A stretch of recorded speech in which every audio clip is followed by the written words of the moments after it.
I say shalom to my brothers and sisters that are here, and I'm going to also say shalom to my brothers and sisters who are watching. So all praise to the Lord. We're going to get into this subject. The subject that I want to deal with is somewhat, I don't know if I'm going to call it out of the ordinary, but it is entitled, Stand Up and Be Counted. Stand up and be counted, okay? The reason why I want to talk about that is because there comes a point in the life of an Israelite that they have to be reckoned on this earth as the people of God. And we as the Israelite people, we cannot live in the shadows. The nation of Israel is not a shadow people. We've been through the shadows already. Give me that in Psalms 83. Is it 83 and the third verse, I think it is. We are not to live in the shadows. And I'm making a point that we as a people of God, we are returning from the life of being abased. We are returning from the vomit that we've been subjected to. And we have to be that light that shineth in a dark place. We also have to be that city for all of the people to see. That's why that class that was done at the opening of Tabernacles, I talked about the saints and the city. Okay, the city is the understanding of how organized we are to be. We are not to quote unquote learn organization from the nations. The nations have to learn organization from the nation of God, which is the Israelites. The Bible says that out of Zion shall go forth the law. The Bible says that Israel is the author of beauty. We are the former of all things. It's come to a time where we have to relish and put that coat on. Put on your beautiful garments, like it says in Isaiah 52, I think it is. So read that, and I'm going to get both of those. Read that, and then give me Isaiah 52. Yes, sir. Psalms chapter 83 and verse 3. They have taken crafty counsel against thy people. Our enemies, because we got to talk about the enemies. Our enemies are rejoicing over our destruction. They're rejoicing on how they made the gold of God dim. How they've taken the shine off of our diamond. How they've taken the greatness of our shineability or the luster of our greatness. How has the light of Israel become dim? Read it again. They have taken crafty counsel against the nations, our enemies, have taken crafty counsel. I'm going to go through a series of records and books that shows how they have taken crafty counsel. And when we actually began to stack up the deck to see how it was done, you will see that it is exactly a conspiracy to keep us from ever rising to where we're supposed to be. This is real, okay? The way we live as a people is the result of a conspiracy. And without our connection to God, we don't even know which way is up. So the objective is to keep us out of the proper light that can illuminate us beyond the darkness by which the nations endeavor to keep us in. And I say endeavor, because the Bible says that we have to endeavor to keep the unity. But so while we're trying to learn what that's all about, all of the nations together have endeavored, meaning that it is a continuous effort to keep us on the bottom. The first thing in realizing and overcoming oppression, overcoming a detriment, overcoming slavery, mental slavery, is to first understand where you are. We have to understand where we are as a people, understand what it is, and then have the vision beyond it to get out of it. In order for us to get out of it, we have to have the right light. Can't have a Bud Light. Can't have a spotlight. Can't have a match light. You got to have the right light, the commandments. Y'all all right? Yes, sir. So read that again. Psalms chapter 83 and verse 3. They have taken crafty counsel against thy people. The nations have taken crafty counsel against the nation of Israel. Come on. And consulted against thy hidden ones. And they have consulted. So there's consultation. When you think about consultation, that means people sit down and have discussions. Consultation, when you talk about seeking a consultant to get something done, you're seeking experts. I need a consultant to figure out how to set up my IT apparatus or whatever, or to deal with this thing or to deal with that. And I call in a consultant. And the consultant is an expert. So they have people that are fixated on doing nothing but destroying us. And those people have been called to the table.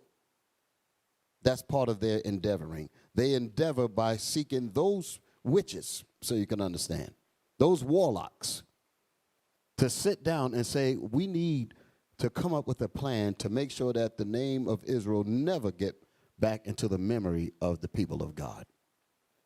So standing up to be counted is to go against what we're reading, is to go against the counsel, against the consultation to keep us destroyed. Read it again. Yes, sir. They have taken crafty counsel against thy people. Crafty counsel, not just regular counsel, crafty counsel. Counsel that is not easily noticed. Counsel that you won't necessarily read in easy to find books. Because although I have a stack, I have a pretty, I got some stuff up here where the councils, where the actions of their councils are recorded, and they will allow us to read these things all day. It's basically saying that you have all of the doors that lead to your freedom, but the keys to opening them is not going to be in those books. The keys to figuring out where we need to go in order to open up those locks of information so that we can get out of this mess is in the Bible. And that's the reason why they have Christianity. That's the reason why they have these different, all kinds of religions. You can be anything. You can say your nationality is a fish, bat, and a goat, all three. And you can get protection. You can say you're LGBTQZY, whatever. You can say my babies are not babies, they're babies. And there's laws to protect that. But if you say you're an Israelite, all of a sudden you're deemed a terrorist. Can you dig it? That means they know that though the key to you getting out of the bondage by which they invested in is actually when you figure this Bible out. And they say we have to keep them from that. We'll give them Islam. We'll give them Baptists. We'll give them Scientology. We'll give them Africanism, whatever. Give them anything. Hell, they're looking for something anyway. So give them that. And even though, like I said a long time ago, I was looking for the proper liquid to quench my thirst for the answers that would solve the questions in my mind about why is it that we're suffering the way we're suffering. And I went through a myriad of different things. Africanism, Islam, I went through those. I studied those things a little bit. And although they were wet, because it poured a little bit of understanding here and there, they were wet, but they did not quench my thirst. When my thirst needs to be quenched, don't give me soda. That's not going to quench my thirst. I have to have that clean glass of water. That's where the thirst gets cleaned up. And that's what the Bible did. So once I got to the Bible, I realized I hid it. And that's the reason why I didn't look no further past the Bible. That was 30 years ago, 31 years ago. I didn't need to look past this no more. I figured this is it. I got it. This is how I'm rolling. Y'all all right? But the enemies don't want us to have this. So they'll give you anything. Read that again. Psalms chapter 83, verse 3. Now, remember these points that I'm making, and I'm saying a lot. And as the class go on, when I start bringing up certain things, try to reverberate if in your mind. Try to, the light to come on. You know how we do. These connections will be made. So as we go through these lessons, you will begin to remember certain things that were said in the opening. Read it again. They have taken crafty counsel against thy people. They, the nations, have taken crafty counsel against the people of God. Come on. And consulted against thy hidden ones. And they have consulted against thy hidden ones. That's the part that I wanted. Hidden ones. So when I was making a point about us standing up, we can no longer really live as hidden people. We cannot live in the shadows. That's the point I was making. Can't live in the shadows. God's people was meant to be on the hilltop. God's people, the scriptures say that you don't light a candle and put it underneath a bushel. You put it on the top for the whole world to see. Y'all dig it? That's what Christ said. So we are not to be hidden. But as you can see, our enemies don't want us to be illuminated. They don't want us to be seen. They don't want us to enjoy each other's company. They don't want us to have that umbrella, that atmosphere of righteousness. They don't want us to have that, because the more that we attain to righteousness, the closer our God gets to us. And the closer our God gets to us, the quicker and the more certain the kingdom is coming. So it's a very real reason why they do what they do. Because the longer we stay in sin, the longer we stay in evil, the longer they stay in power, and the longer this earth stays under out of course action. The earth needs righteous rulers so that the earth can rejoice, so that the trees can rejoice, so that the birds and the animals can rejoice, so that the people can rejoice. But Satan don't want that. We're going to read about that too. Y'all all right? Read. They have said, come, let us cut them off from being a nation. Let us cut them, the hidden ones, off from being a nation, Israel. Come on. That the name of Israel may be no more in remembrance. That the name of Israel may be no more in our minds. So to let you know how slick our enemies are, once you come into this truth, and you're learning this truth, if you ever come to a point where you don't care about knowing that you're Israel, that means Satan has gotten into you, and what we're reading is actually happening to you right now, at that moment. If you ever come to a point where you say, you know what, I don't need to be in, quote unquote, you might even call it that Israelite stuff. Once you begin to entertain that, you are fulfilling what the enemies wanted and don't even know it. Think about it. When we go out to camp, we try to tell them that they're the Israelites and they reject it. They are literally operating up underneath the perfect plan to destroy them of what we just read. Read that verse again. Verse 4, they have said, come and let us cut them off from being a nation. Our enemies said that.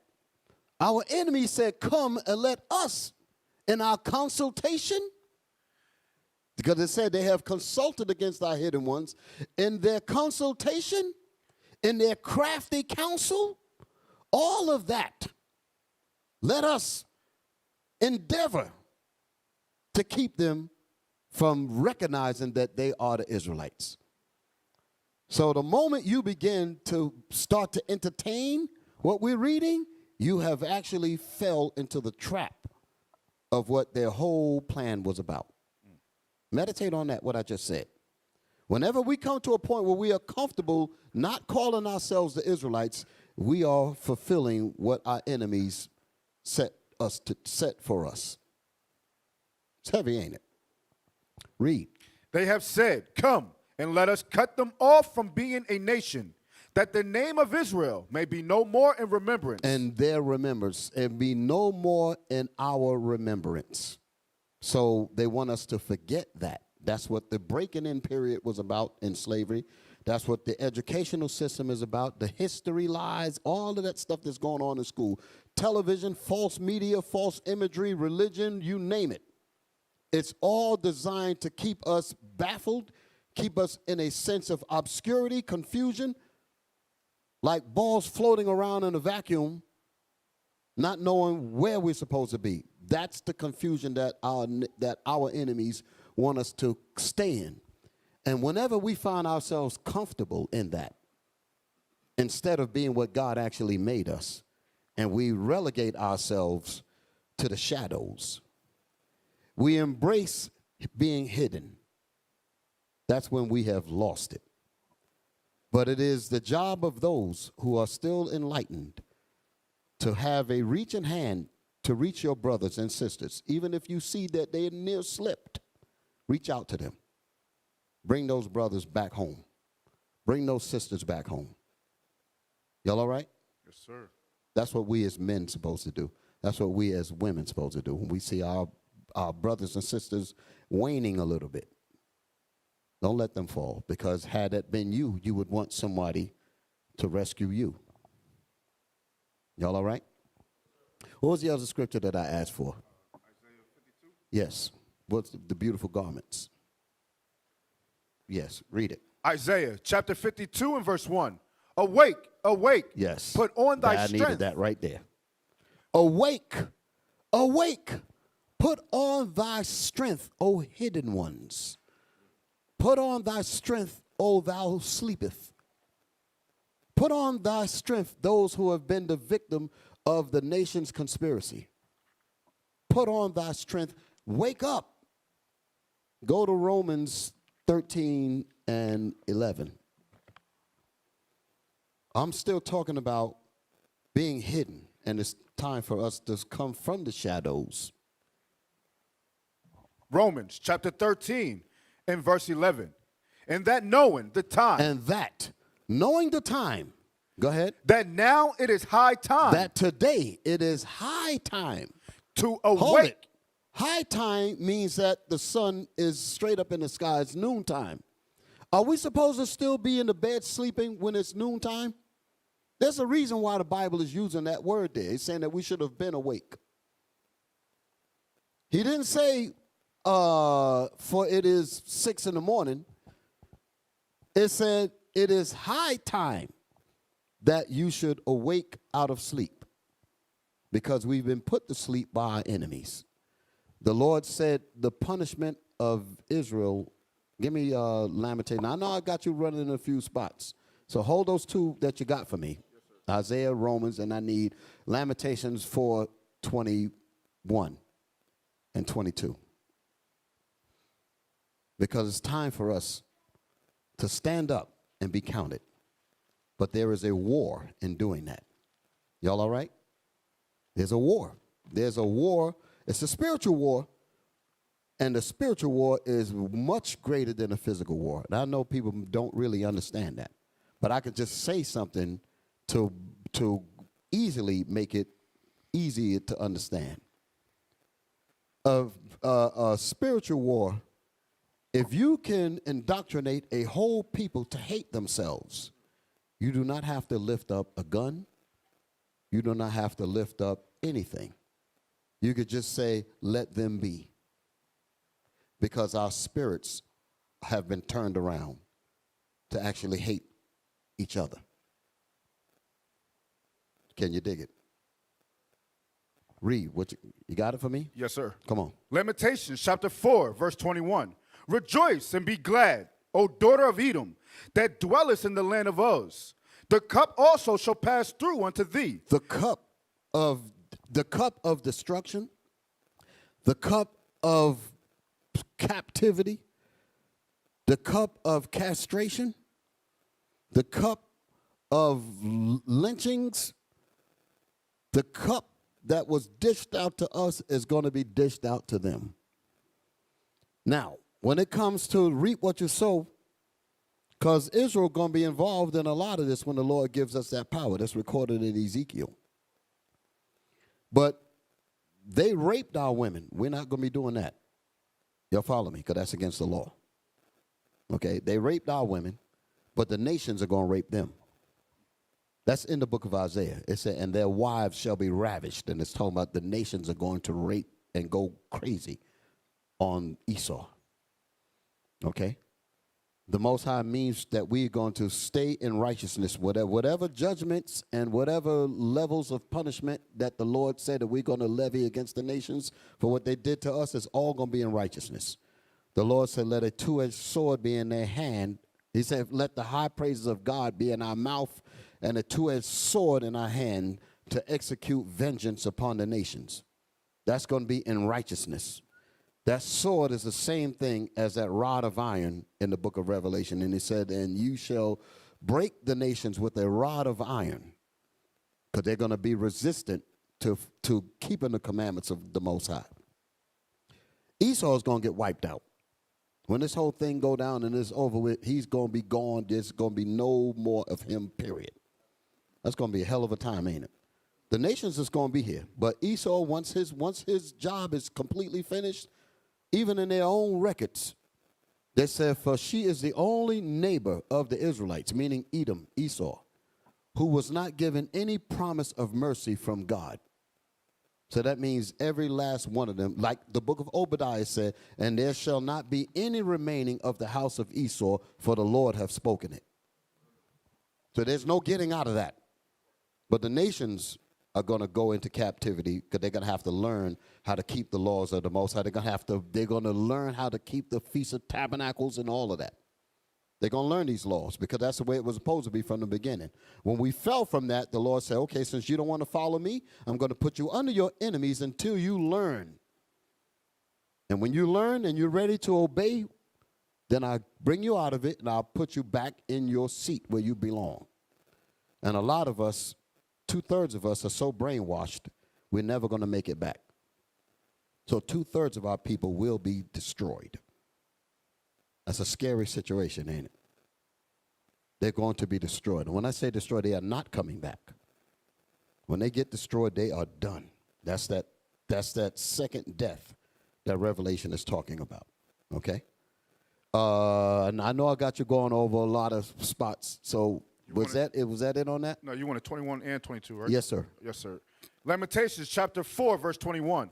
Rejoice and be glad, O daughter of Edom, that dwellest in the land of Uz. That dwelleth in the land of Uz. Come on. The cup also shall pass through unto thee. The cup of trembling, the cup of fear, the cup of destruction, the cup of loss of children, the cup of being bereaved of your family, the cup of having your wives taken away from you, having your husbands killed.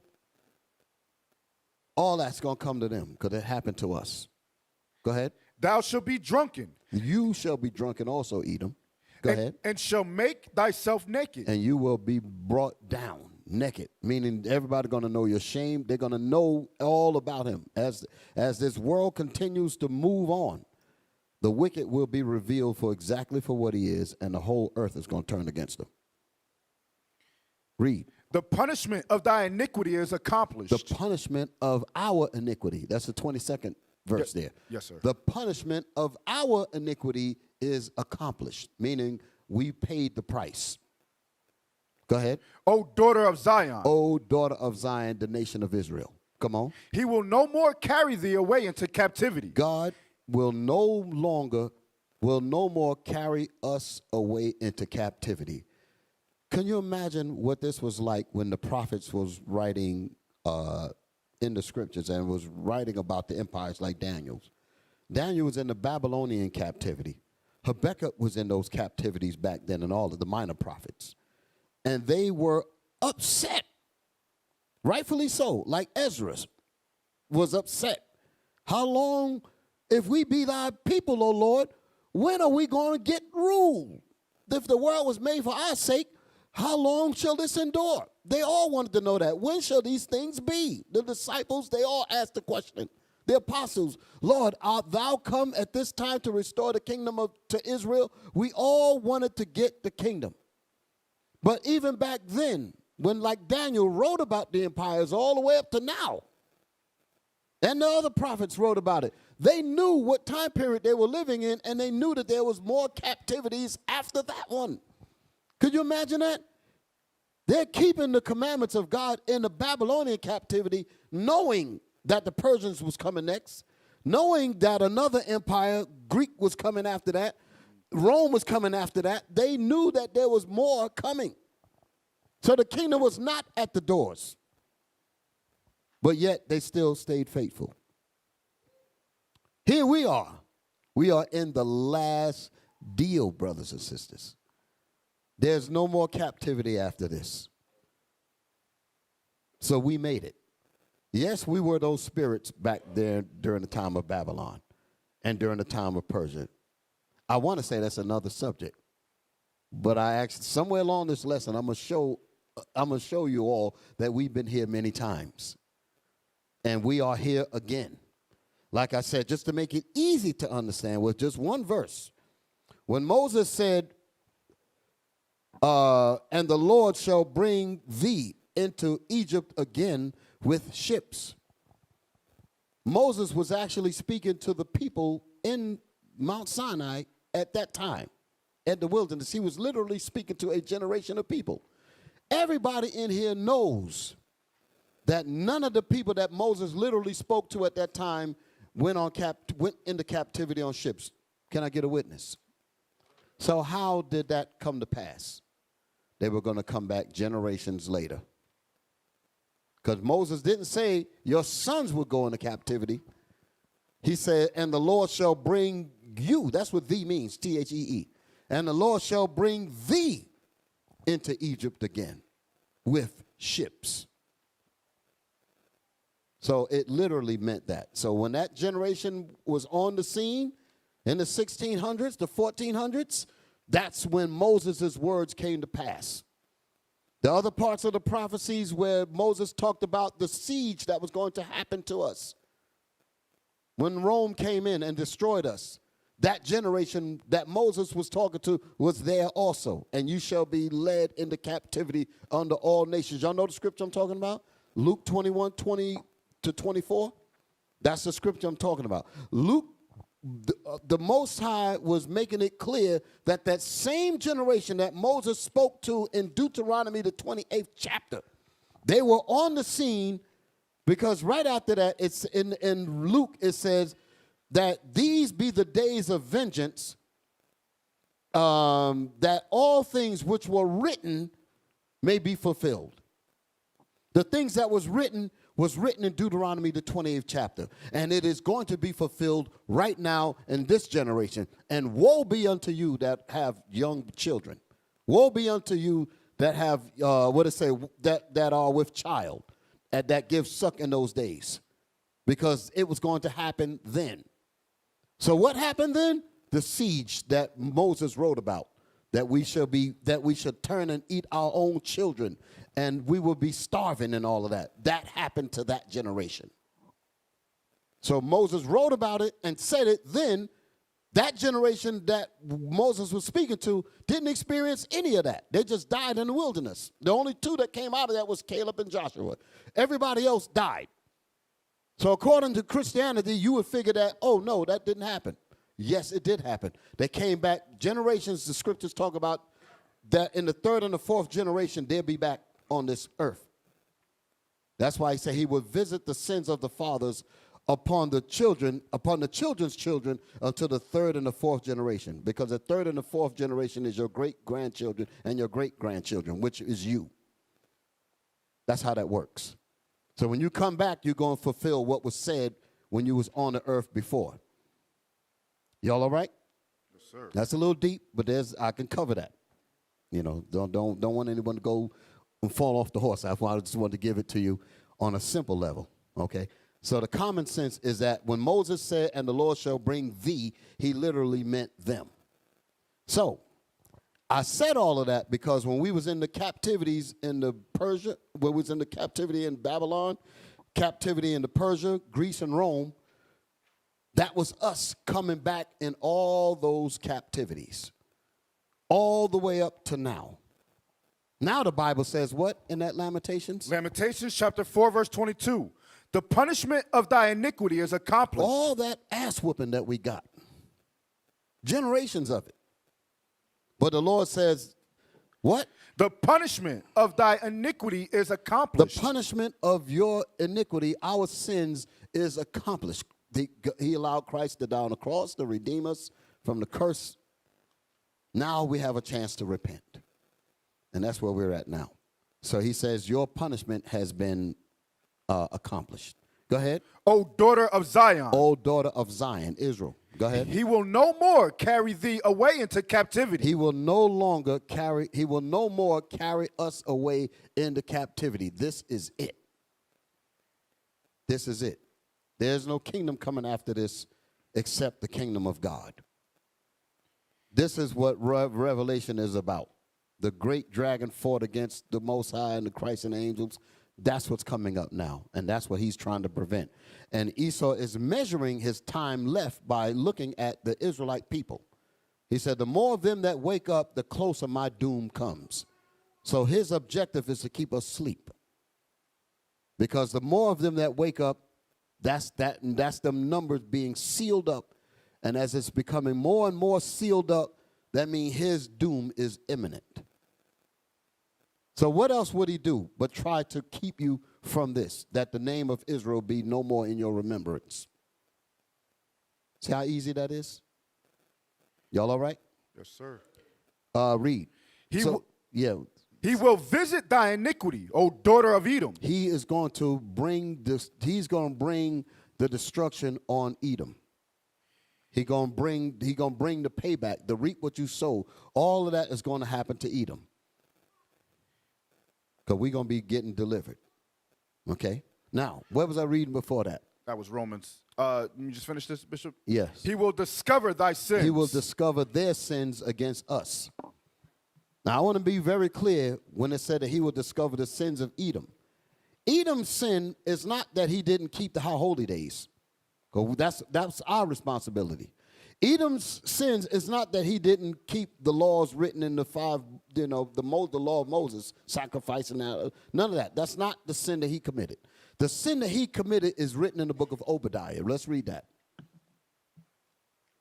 Obadiah the 10th verse. This is the sin that he committed. Obadiah chapter 1. Because only the people of God can commit the kind of sin that belonged to Israel. The ones that Moses told us that we had to keep, that pertains to Israel. These be the words which Moses spake unto all Israel. That's what it says in Deuteronomy 1:1. Ain't no other nations involved in that. So the Israelite people are the ones that's responsible for keeping the laws of God. But what sins that Edom committed? It's not these. It's what we're about to read. Obadiah, verse 10. For thy violence against thy brother Jacob. For thy violence against thy brother Jacob. That's the reason why he's going to pay. Because of what he did to us. Read it again. For thy violence against thy brother Jacob, shame shall cover thee. Shame shall cover them. Shame shall cover the nations. Shame shall cover Edom. Go ahead. And thou shall be cut off forever. And thou, Esau, Edom, shall be cut off forever. Now, is this ever, forever, ever? Jump down to the verse that I want. Verse 18? 18. Yes, sir. Obadiah, verse 18. In the house of Jacob shall be a fire. And the house of Jacob, which is Israel, shall be a fire. In the house of Joseph a flame. And the house of Joseph a flame. This is all 12 tribes. In the house of Esau for stubble. And the house of Esau for stubble. That's kindling wood to burn up things. Stubble. That's burnt wood. Read. And they shall kindle in them. And they shall kindle in them. And devour them. And devour them. Let's go and find out who the them is. And there shall not be any remaining of the house of Esau, for the Lord hath spoken it. What kind of Christianity church can any of them go to disannul that? For the Lord hath spoken it. That's it. That is it. You got to get rid of the Bible, and still it ain't going to change nothing. Because the Most High's words don't have to be here in physical form. Once the Most High's word go out, it don't go out void. So you try to get rid of the Bible, the Most High going to make Bibles appear anywhere. You're not going to get rid of this. He'll even cause you to write them, copy them, and cause yourself to think that you're part of it. Like it's what he did. He actually thought this book was for him. So now where was I at before that? Romans 13. Yes. With the awakeness now. Romans. And then I want that Isaiah again. Yes, sir. Romans chapter 13 and verse 11. And that knowing the time, that now it is high time to awake out of sleep. So now it is high time to awake out of sleep, because we ain't going into captivity no more, brothers. This is it. This is our time to stand up and be counted. Go ahead. For now is our salvation nearer than when we believe. That's right. Take your time. Read it again. You got it right when you slow down. For now is our salvation nearer. For now is our salvation nearer than when we believed. It's at the doors, brothers and sisters. This is not the time to fall off. This is not the time to get weak and succumb to the enemy's tricks. This is not that time. Read. The night is far spent. The night is far spent. I'm talking about the noontime now. It says the night is gone. It's high noon. You should have been awake. Go ahead. The day is at hand. The day for us to stand up is at hand.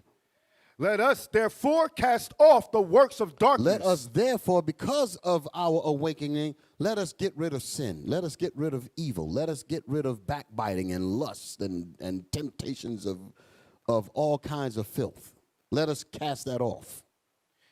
And let us put on the armor of light. And let us put on the armor, the protection of light.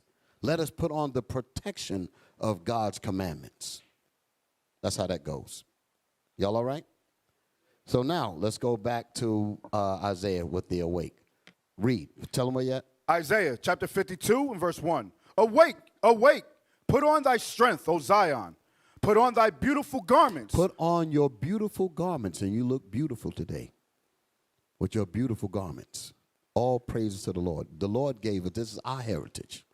These things belong to us, and we relish in that. The hell with the fashions of this world. We relish in what God gave us. Let Israel rejoice in him that made him. Let us rejoice in our king, in our dress code, in our foods, in our customs, in our commandments, in our laws, in our history. Let us rejoice in those things.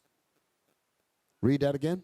Awake, awake, put on thy strength, O Zion. Put on your strength. This is not the time to be weak. Put on your strength and stand up and be counted as the people of God. Come on.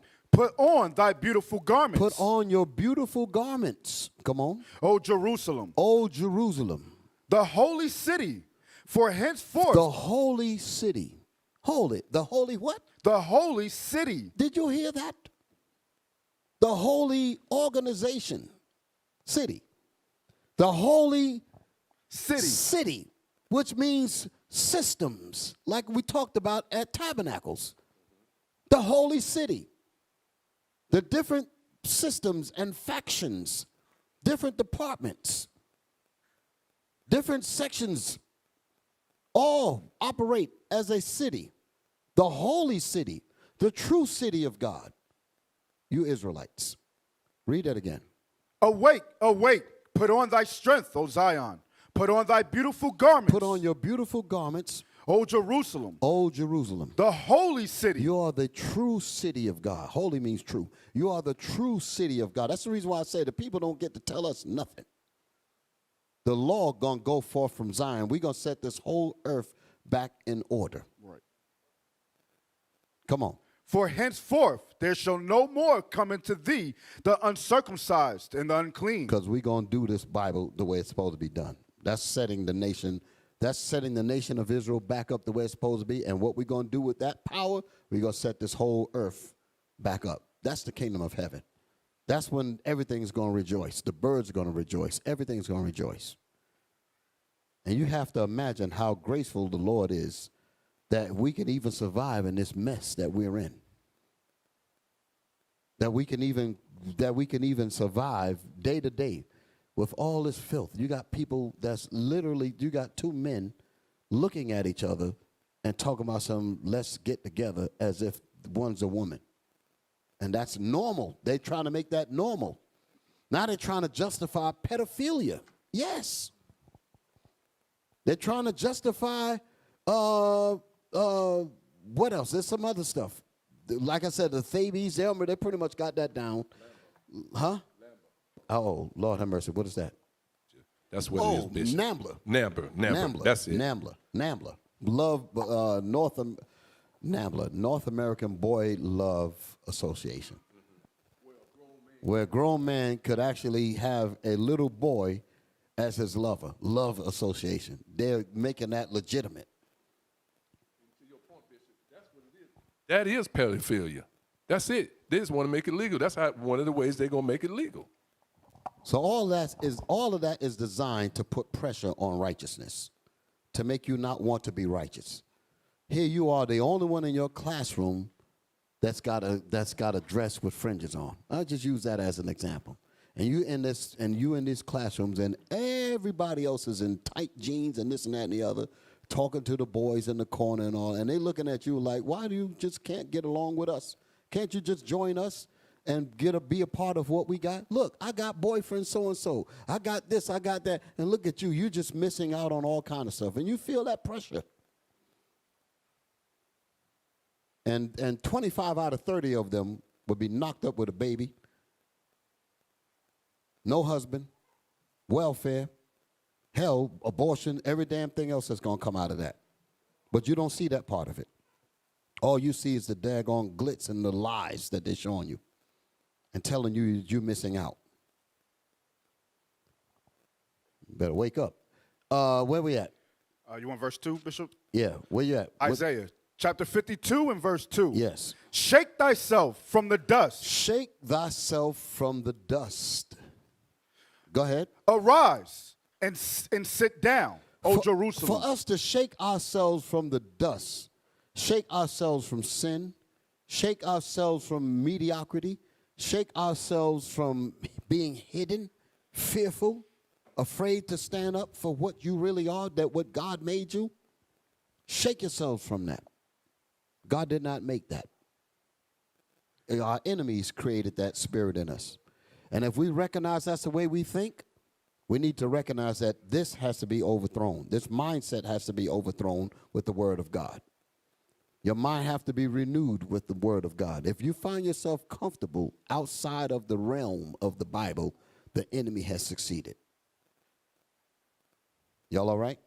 Yes, sir. So the point that I'm making, again, all of this is, did I get all my scriptures out? No, sir. Come on. Loose thyself from the bands of thy neck, O captive daughter of Zion. Oh, captive, we are captivated by sin and evil and temptations.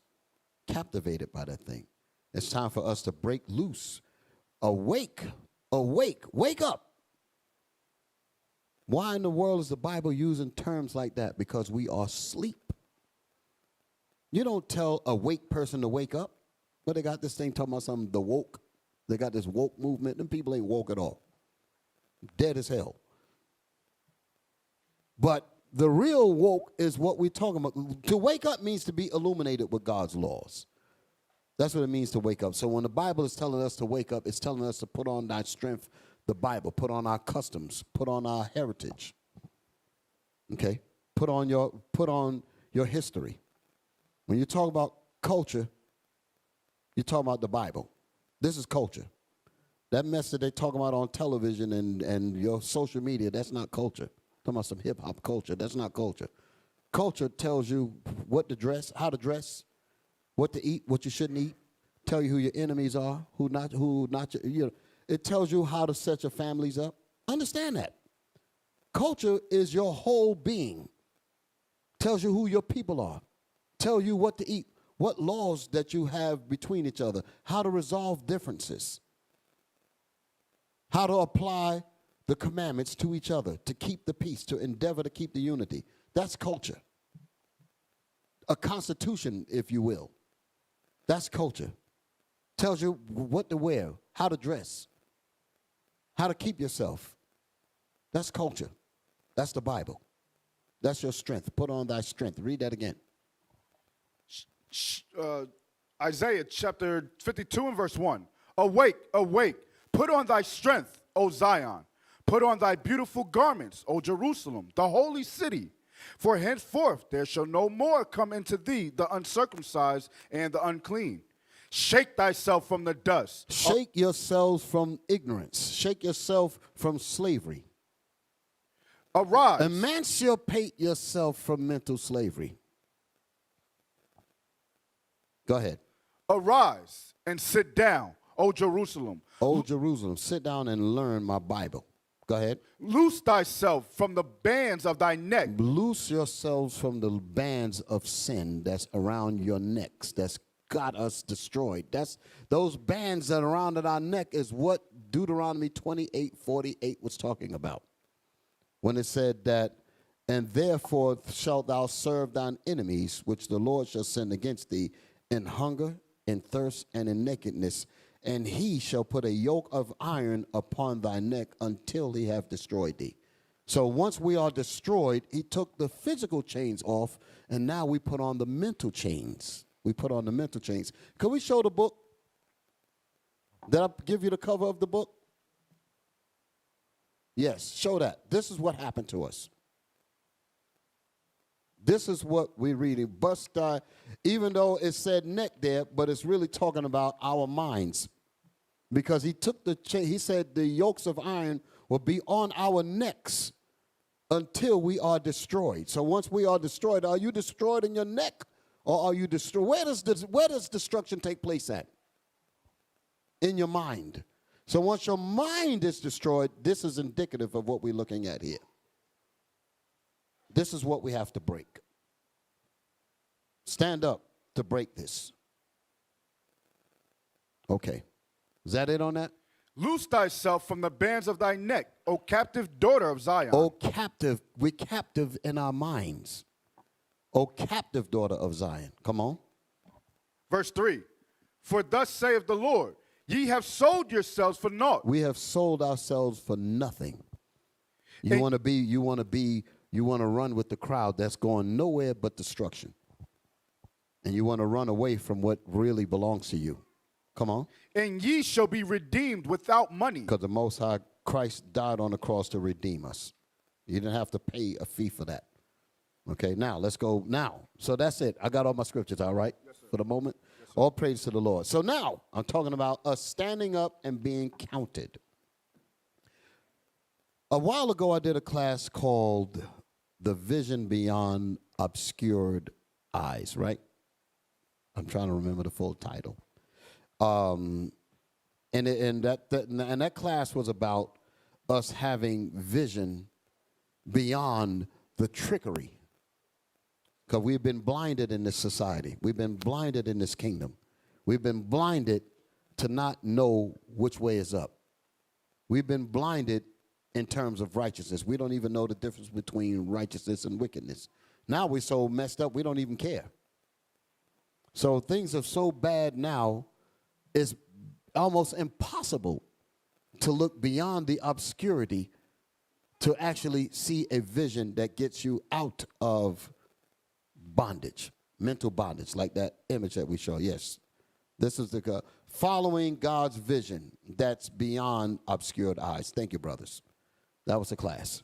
So we're not going to be able to do this if our minds are completely obscured with a chain around it where we can't see anything beyond television. Because Esau says, I'm going to set all of that up so that you can live within my circumference of confusion. Don't be radical. Understand those words. Don't be radical to go outside of the hog pen that I put you in. Live in there. Conform to that. Conform to TikTok.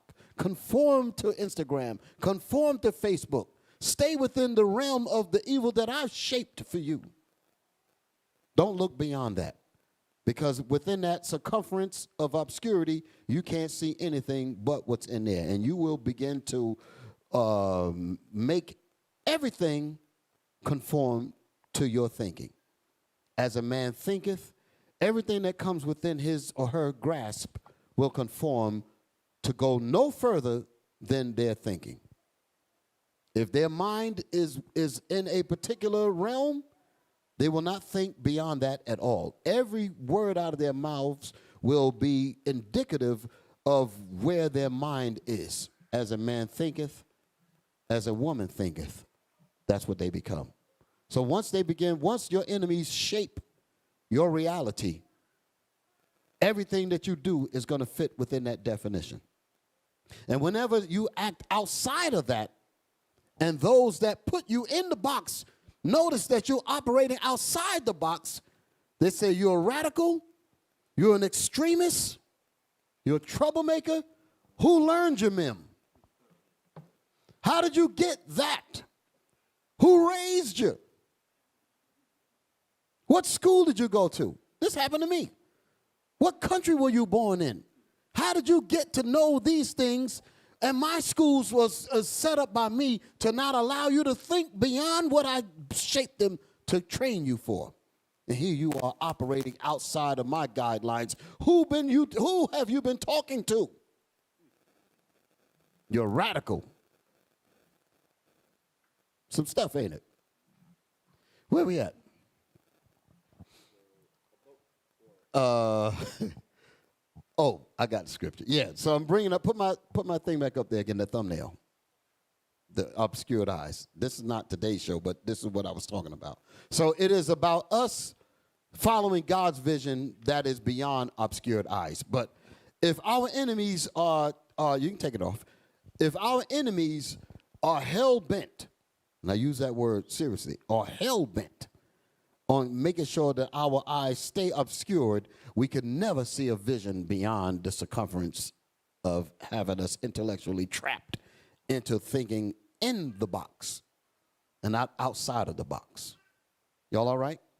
Yes, sir. Okay.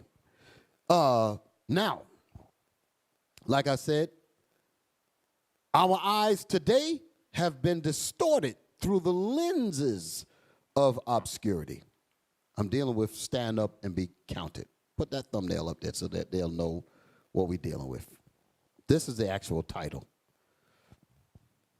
This is what we're dealing with today, and I'm getting ready to go into it. Okay? Stand up and be counted. Okay, this is what we're dealing with today, brothers and sisters. Okay, this is what we're talking about. So now, give me the book of the Wisdom of Solomon, chapter 4, verse 12. Because again, we're at the cusp of standing up on our own. We're on the cusp of standing up to be counted as the people of God. We're on the cusp of being that city, that beam of light that shineth in the dark places, what you was bringing out, Captain. You want to go ahead and bring that out? And bring that out now. In Peter's, right? Oh, the one in Psalms. Yes, read that. Mm-hmm. Yes, let's get that. Psalms 83 started verse 23. I'm sorry. 83, 23, verse 3. Psalms chapter 23 and verse 3. He restoreth my soul. You know, Bishop was bringing that out earlier. He said that we done went through it. He's telling us that we've been laboring. This is it. Read on. He leadeth me in the paths of righteousness. Now we understand who we are. That's what he was telling us. Stand. We're standing in righteousness. We're standing who we are. We're standing vindicated the people that we know who we are today. Read on. He leadeth me in the paths of righteousness. And that's the path that we on, as to gather in the 12, as to bring our people home through righteousness, showing them that they have a great history. And when we do that, we're showing them that we can become great parents. We can become great leaders in our communities. We can become great fathers and mothers and have wonderful children. Read on. For his name's sake. To bring him glory. I was reminded when Bishop was doing the class, it came to me what it said about Moses. He said that, I'm paraphrasing, but he said that my people may come and worship me. And that's our calling, that we have to go back before the Lord. Read on. Yea, though I walk through the valley of the shadow of death. And that's what's here. And Bishop was saying something a while ago. He was talking about, using in the pig slop, but then he began to name different things like TikTok and other different vices that he was bringing out. We still in the pig slop. We still is not out. We still yet in the depth of darkness. Read on. I will fear no evil, for thou art with me. The Most High is with us now, Israel. We have the Most High on our side. That's our strength. All of our help coming from the Lord. Read on. Thy rod and thy staff, they comfort me. And that takes me back to Bishop's point. That's all we need to do is stand with the Most High. Stand with the prophets of God, and we're going to be okay. That's all I had, Bishop. All praise to the Most High. So, yes, that's what we got to do. We have to stand on the Lord. Wisdom of Solomon. We're going to read chapter 4 and verse 12. And the reason why I'm bringing this out, because, again, I want to point out about how it is the objective of our enemies to keep us in a state of obscureness and confusion, where we don't know which way is up, where we can't determine what's right and wrong. Okay? We've just been programmed to be consumers. That's not what God put. If we are the jewels of God, how in the world have we turned into the degenerate plant of a strange vine unto the Lord? That's how far we've fallen. The Lord said, I have planted thee a noble vine, nobility. He said, and I brought you upright. And then he turned around and he said, but whoa, how then art thou turned into the degenerate plant? Degenerate. So you're talking about generations are supposed to be bringing you forth. But to degenerate means to go down. To degenerate means to get worse and worse and worse. And then the Lord said they have gotten so bad, they've become a strange vine, meaning I don't even recognize them. How art thou become a strange vine, a strange plant unto me? We're not even recognizable. That's how confused and obscure our direction is. And our enemies love it. Our young girls, parents trying to teach them the proper way so that their lives are not jacked up. Our young men, same thing, trying to teach them how to be proper husbands, to not be running around doing all kind of craziness, and deal properly when they get old enough to marry. That's the beginning of sanctification. But what does the world say? No, don't listen to them. Do this instead of that. And nobody cares once you mess up. We got stories of outside enemies that sought to influence women. I'll just use that because the women are the big targets. Sought to influence the women. Got the woman on one of their quote-unquote YouTube pages and was saying, oh, that Israelite stuff, such and such, and she just going all against it, all against Israel. Follow me now. When she was here, there was righteousness. She had some trouble trying to hook up with the man she wanted because, the man wanted to deal with what he wanted to deal with. I mean, that's his choice. But instead of her continuing to work on herself, the Lord would have provided. Y'all understand? He would have found her. But she got impatient and went to one of these enemies out here. I don't even like to call their names because it's irrelevant. They're all going to be dust to dust. They don't really mean anything to me. But he got her up on the camera smiling and talking against us, calling us a black cult and all types of stuff. Understand that? And he was lacing her up for Christianity. Follow my story now. Getting her, yes, a Christian this and be Christianity, John 3:16 for God, all of that.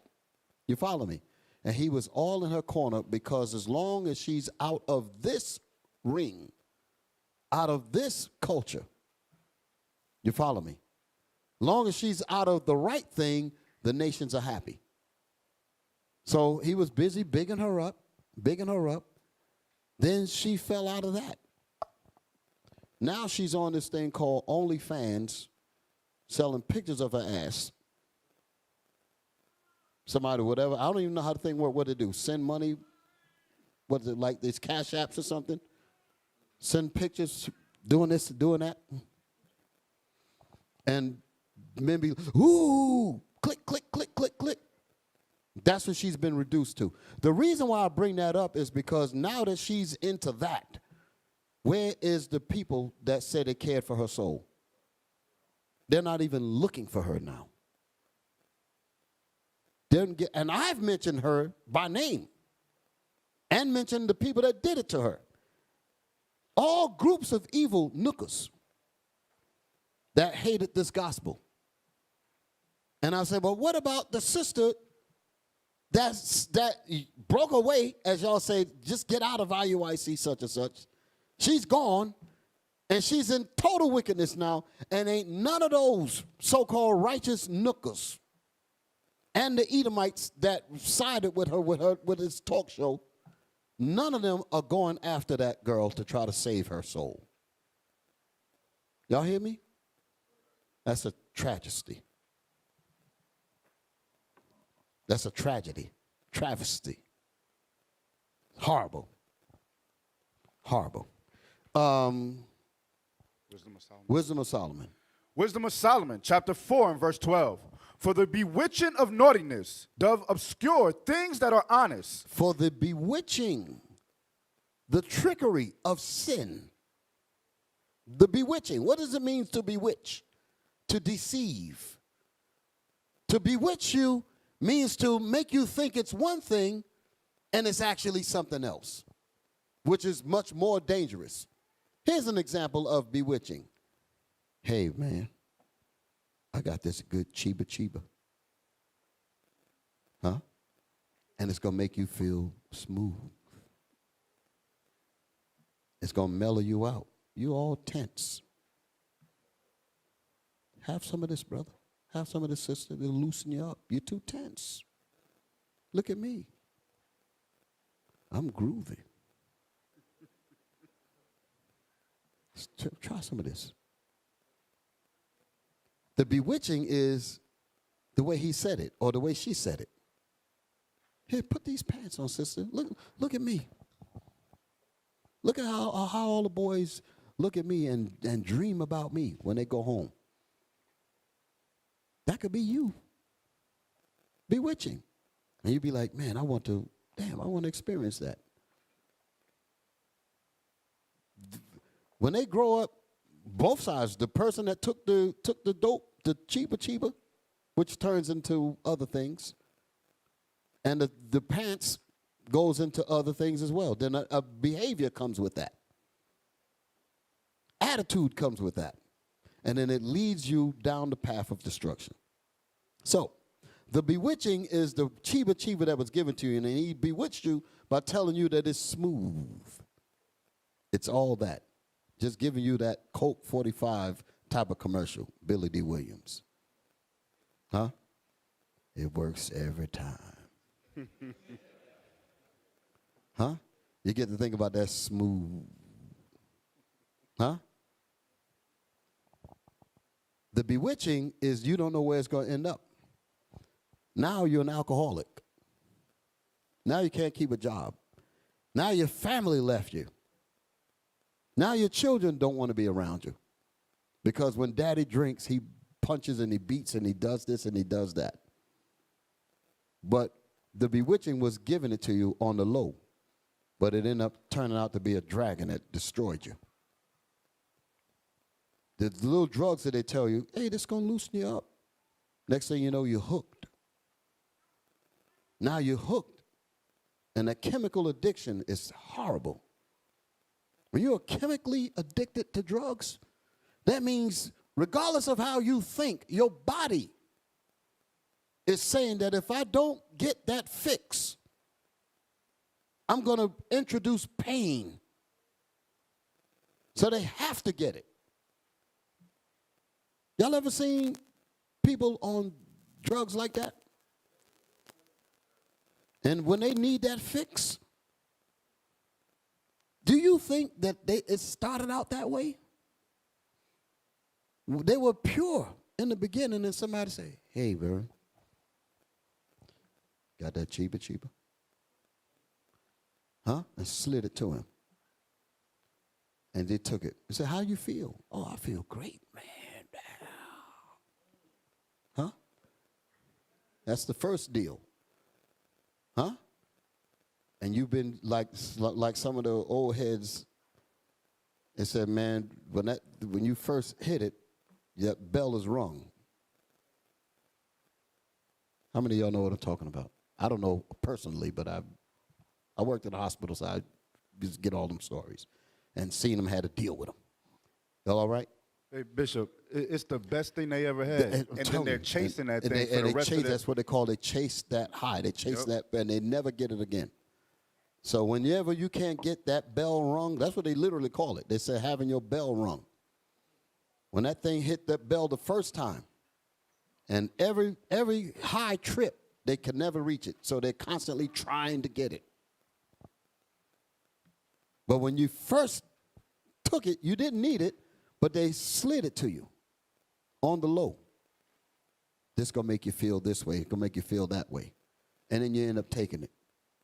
And I mean, I've seen girls in the in my neighborhood, in Harlem, when I was in Harlem, thick-bodied girls, full fit, you know what I mean. And when that damn crack and that stuff get to them, that thing shrinks them. They scare you to hell. Their eyes get sucked in. Yo, it's a scary. I'm like, yo, that's so-and-so. It's that bad. And that's just one faction. But all sin and evil has the same path to lead you to destruction. Don't play with it. Don't play with it. Read. Wisdom of Solomon, chapter 4, and verse 12. For the bewitching of naughtiness doth obscure things that are honest. So the bewitching, the trickery of sin, it obscures, makes it unclear, makes the Bible, that's the things that are honest, the Bible. The Bible becomes unclear once you start dabbling in sin. Now all of a sudden you can't understand what we're talking about. Brothers and sisters will come to a brother or another sister that's on the verge of falling out the truth. And because they're involved in sin so deeply, you're reading scriptures to them. You're trying to give them examples. And they don't see it. Because the sin is constantly blocking their senses. They've played with sin so much, they can't even adapt to what you're showing them out the scriptures. That's scary. Y'all hear me? Yes, sir. Read that again. I'm going to move a little faster. Yes, sir. For the bewitching of naughtiness doth obscure things that are honest. Does obscure the Bible. That's what's honest. Go ahead. And the wandering of concupiscence doth undermine the simple mind. And the wandering of concupiscence. Concupiscence is evil sexual sins. Us playing with porn, playing with TikTok, playing with Instagram, all that filth that's up there, if you play with it, it's going to get you. Because you're wandering around, and then every time you wander around in it, it plants more seeds in your head. It plants more seeds in your spirit. The more you dabble with it, the more you will realize it's harder to break away from it. You'll be like, I got it, I can handle it. But you always find yourself going back to it. Because it's grabbing you harder and harder and harder. I remember I saw a brother was telling me that his addiction, this was many years ago, he knew that he had went over the deep end when he was in his room on his computer. And he's married. Y'all all right? And he had all kinds of windows. When one window lead to this, lead to that, lead to this, you have like 20 windows open on your computer, going from porn site to, the different things. And the wife was about to walk into the room. And he was like, oh, shh. He trying to take the mouse and click all the X's to get rid of them. Y'all all right? That's when he knew. He said, damn, this thing's got me. It took that for him to realize that he was being sucked in. He said, I got 20, I'm up there trying to click out 20 boxes of filth. But notice, before she walked in, he was deep in it. You follow me? Without thinking about nothing, the world outside disappeared. I'm encapsulated in this thing. It's me and my computer. And we got it going on. But all of a sudden, boom, the door clicked or walks into the room, and all of a sudden, you get a glimmer of sense, like, oh, but I ain't even supposed to be doing this. And you find yourself clicking, trying to get rid of all those X's.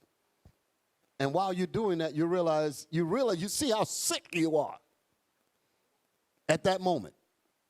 But that doesn't happen to everybody. Sometimes nobody gets to walk into the room.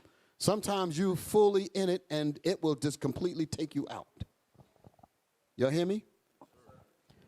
So it says, and the wandering of concupiscence doth undermine the simple mind, the mind that's not studying, the mind that don't communicate with their brothers, the mind that doesn't communicate with their sisters, the mind that doesn't study, the mind that doesn't get together. Let's study. Let's get together. Let's do this. Let's do that.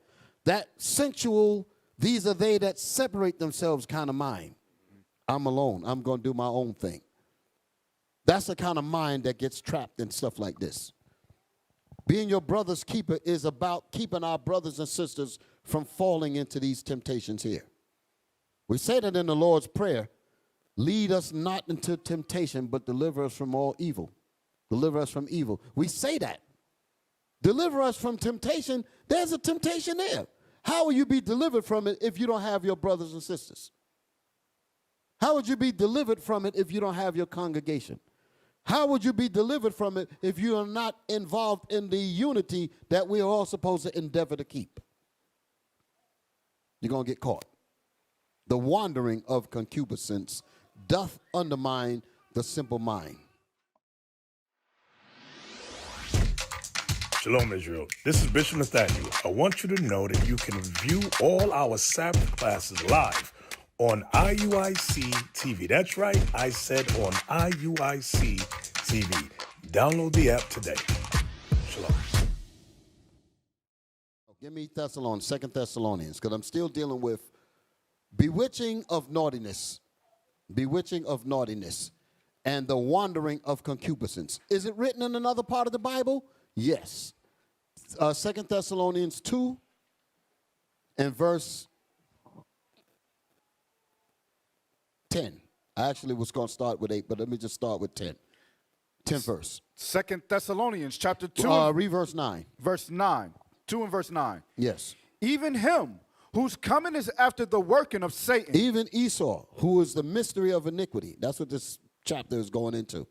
He is the mystery of iniquity means the man of sin that everybody seems to be confused about. They don't know who this man of sin is.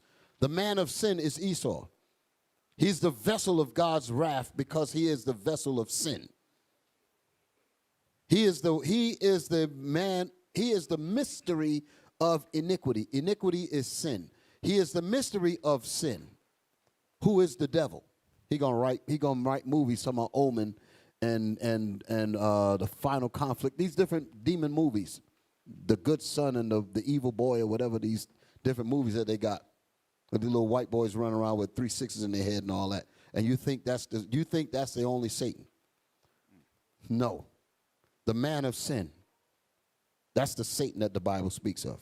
The physical counterpart, so you can understand. There's a spiritual demon, Satan, but the spiritual demon, Satan, has its people, or has his people. His people are these people that we call white. His people, Satan's people, is the Edomites. And the Edomites, or the children of Esau, will influence black, Hispanics, all of us to join in on his team to bring more wickedness into this earth, to oppress the righteous. So the people in your classroom that look just like you will be agents of Satan. People that's sitting in the congregation that look just like you will be agents of Satan, will be agents of the man of sin, the mystery of iniquity. We have to be on guard all fronts so that we can endure and get the kingdom. Read. Even him whose coming is after the working of Satan, with all power and signs and lying wonders, and with all deceivableness. With all powers and lying wonders. That's that technology. That's them videos. That's the music. That's the movies. That's all levels of quote-unquote entertainment, which capsulate your brain into evil and sin. And you wander in that concupiscence, and it undermines the simple mind, the mind that don't study. Read. And with all deceivableness of unrighteousness. And with all deceivableness of unrighteousness. In them that perish. In them that die. Go ahead. Because they receive not the love of the truth. Because they receive not the love of God's commandments, because they were bewitched. Go ahead. That they might be saved. That they might be saved. So the only way that you're going to be saved is not to allow yourselves to be bewitched of naughtiness, and stay away from wandering of concupiscence, and furthermore, stay away from being deceived of sin. That's what the deceivableness of unrighteousness is talking about. Deceivableness means deceit, and unrighteousness is sin. The Bible says, and with all deceivableness of unrighteousness in them that perish. Why? Because they receive not the love of the truth of the commandments, that they might be saved. So we have to be vigilant and stand up against this. Standing up. And there's a whole society that's trying to keep us bewitched, trying to keep us deceived, and trying to keep us wandering in concupiscence and unrighteousness and naughtiness. We have to understand that. We have to be ready to put on our armor of light, like the scriptures say. Let us put on our armor of light. Armor is clothes or protective wear for you to fight against the fiery darts of the devil. That's in Ephesians. We have to fight against spiritual wickedness in high places. That's what this is talking about with all power and lying wonders. That's wickedness in high places. That's what's working on you, on your cell phones, on your computers, and the conversations on your jobs, all of that. All of that is wickedness from high places that's designed to keep your mind in evil and wickedness and sin. Oftentimes, me and Deacon Asaph, we used to work together in New York at the hospital. And when we go to lunch, there would be others that would come in, and all they want to do is talk about filth. Naked this, girls behind that, basketball, football, baseball. I said, man, where's the conversation for grown men? Me and Asaph would get up and go to another section and read the scriptures. Then a nook will come in behind us. What? Y'all reading the Bible? Man, y'all need some Hennessy. Negro said that. Y'all dudes reading the Bible? Man, y'all need some Hennessy. Huh? Now, some weak-minded persons will feel embarrassed because someone said that. Damn, man, he caught us reading the Bible. He going to tell somebody that we're reading the Bible. And they're going to look at us like we're strange. Well, the scriptures talk about that too. Count it not. Don't worry about that. Stay here. Because there's a kingdom coming for those who are steadfast in this gospel. Now, give me Wisdom of Solomon. Wisdom of Solomon 5, verse 4. So what am I bringing out? I wanted to just reflect real quick about, like I said, I'm going to be mentioning things that's going to take us back to stuff that I said earlier. I was making the point that it's time for us to stand up and be counted. I'm making the point that the nations and our enemies don't want us to stand up They want us to take a regressive stance and lean back and not stand up as men and women to illuminate who we really are. They want us to remain hidden. They want us to play the background. So that's why I was reading that in Psalms. They have consulted against our hidden ones. So the lesson that we're talking about is for us to stand outside of that. Is to go against their effort to keep us hidden, to go against their efforts to keep us in sin and evil. We have to stand against that. The scriptures say, who will rise up for me against the evildoers? That's the spirit that we have to come with. Okay? So what am I dealing with? Wisdom of Solomon, chapter 5 and verse 4. So we're talking about us standing up and being counted because we are the people of God. Read. We fools accounted his life madness. We fools accounted, the fools are all of the enemies of Israel. Rather, it's including the nations, and it's also including the wicked of our people, the one that want to give you the drugs. Amen. Try some of this. They're the ones that's trying to destroy our mission and our vision beyond the obscured eyes that this society has given us. Read that again. We fools accounted his life madness. We fools, because they realize that God is going to deal with us anyway. And as the Lord is going to increase us, their efforts to keep us in bondage is going to weaken. So as they see us continuing to rise and stand up that what God wants us to be, they're going to realize that all of their endeavors have come to nothing. And they're going to say within themselves, we fools accounted his life or their lives madness. Look at him reading the Bible. Look at her with that skirt on. Look at him with them fringes. Look at him talking about he don't want to go out and on Friday night and just got paid. No. Look at what you're missing. So-and-so has been asking about you. Her butt is even bigger this year. Somebody might say that to you. You be like, so? I said, what the hell's wrong with you? You done turned gay? And then you feel like, oh, man, damn, why you want to say that? Y'all feel me? Temptations. Read. We fools accounted his life madness. We fools, with all of the work that we tried to use to bring them back into sin, with all of the wandering of concupiscence that we tried to put in their way, with the deceit of sin, with the bewitching of naughtiness, all of these things we tried and we failed. And because we failed, we say to ourselves, meaning our enemies, they say what?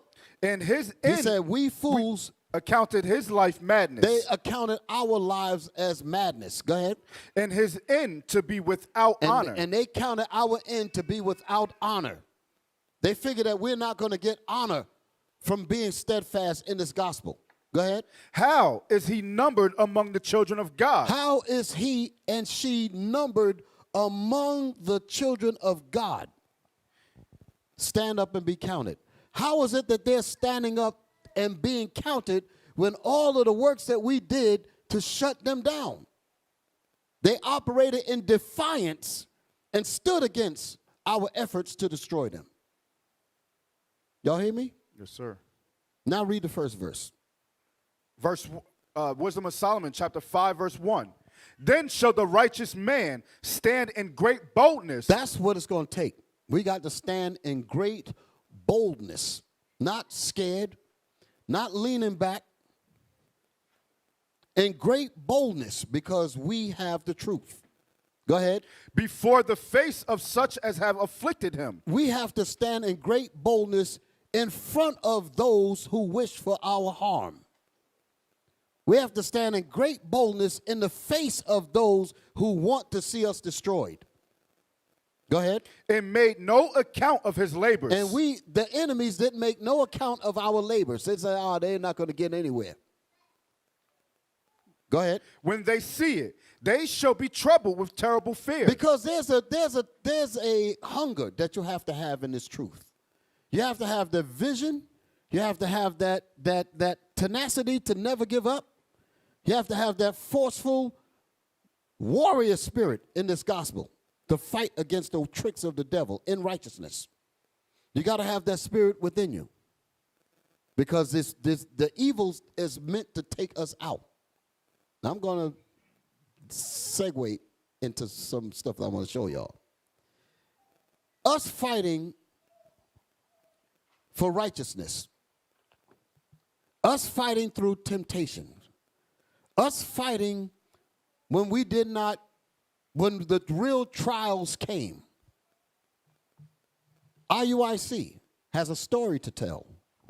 Are y'all all right? IUIC, in its beginning years, y'all heard about the first school that we had. When I say the first school, I'm talking about the first actual school, which was a school in Brooklyn, 1088 Nostrand Avenue. Y'all all right? Before that, we was in the sister's house in Long Island. Then we went to Bishop's basement. And that's when his toilet started getting broken, because too many butts on a house toilet ain't going to work too well. Time for us to get a building. Y'all all right? So then we got the building. We got the 1088 school. Now, Kaj, I got my pictures? Let's start rolling them. Now, what I want to do, I want to explain what y'all are seeing here. Now, don't show it yet. When we went, because why am I bringing this up? I'm showing you that when trials come up, you can't cow down. When temptations to fall comes your way, that's when you have to find that inner strength to push. At the time that I'm about to speak on, we did not know where we were going to go. You felt me? We had to rely on our faith. And the thing about trials causes you to reassess your ability. Y'all feel me? Whenever you're going through some tough times, that's when you have to do what they call some introspection and look to try to find out what strengths do you have. What's inside you that can help you get past this hurdle? And being that we were not in Bishop's basement where you had like a few families, now we're actually in our first school, 1088 Brooklyn, Nostrand Avenue. We're there. And we were there, and let's say, I think it was about maybe 75 people. We had, show the tape. Now we can start showing the pictures. This right here is the stage area where the leadership table would sit. Y'all all right? What you're looking at is when we left. We had to leave. And I'm going to tell you that story as this is going down. All right? So these are the walls. That's the side walls. Go ahead. That's all in the front area. The leadership area, as we would call it. Go click on through. This is just the school. So I'm just taking pictures. And let me tell you the reason why I was doing this, because I did not want them to say that we tore the place up when we left. So these were the proofs that we left it intact. Okay? As you can see, the little heater there. So that's what that one air conditioner was trying to cool that whole spot. You know that didn't work out well. But go ahead. That was a refrigerator that we had in the back for the food. Go ahead. Click on. A little freezer there. This is a very small school. Like I said, 75 people. Okay, that was a table. I guess the security, would do the search there. So it was very, very, what's the word? Very basic. Very, Nieces. Very beginning, small beginnings. That's the front of the school. So we had that sign up. That's the gate. You see the gate? That's the entrance to get inside the school. Now, no, don't. Let's stay there for a minute. We ain't ready for the next one. What happened that caused us to leave here was that the landlord, black man, was outside and he's watching the people coming in. And he's standing across the street. Black folks now. You got to watch black people. He's standing and he's seeing heads and he's counting heads. And at that time, I think the rent was $700. That's almost unheard of in New York. $700 for that spot. We paid, and the thing is, the bishops, well, we were deacons at that time. We paid all the bills. The congregation didn't pay nothing. We paid for that. And the reason why I'm saying that is because we had to get it started. You feel me? So we, our checks or whatever, and we collected and paid that. And so he's standing across the street and he sees the bodies coming in. He's seeing the heads coming in. He sees the women coming in, the men coming in, and all of this, cars going up and down the street. He thinks to himself, there's a lot of people going up in there. I could raise this rent. And we was on a month-to-month deal. So I don't know how it works. I think it's all over. 30 days, So next 30 days, he said, I'm raising your rent, and he raised it to $1,300 due on the next month. He doubled it. Y'all hear me? Here we are with a congregation of people. We're the leadership. Responsibility falls on us. All of a sudden, the thought is we ain't going to have a school for these brothers and sisters. And families are coming and trying to get themselves together. Sisters trying to get themselves together. And the nooker wants to act funky. And he was demanded at that thing. I want it so and so. Trials purifies. Trials causes you to dig down and look for those strengths that you didn't even know you had. Can I get a witness? When you're faced with some adversity, you find things that you didn't know you had. You come up with strengths that you didn't know you had, because everything else, all your confusion is out there. See, you can think clear when confusion leaves. When you're left with raw reality, that's when the real you comes down and have a seat with you. Have a little talk with you. The real you sit down with yourself and say, okay, what we gonna do? Now you got to start doing an inventory on what's in here. Now remember, it's a panel of deacons and the elders. We didn't call them bishops at the time, and the elders. We're faced with a situation. Can't stress the body. Don't want to. So what we going to do? Y'all all right? So Bishop says, we're not giving this guy no damn $1,300. This is wicked as hell. I said, we with you. Immediately, we said, we got to look for another place. Now, you know how hard it is to just find another place just like that?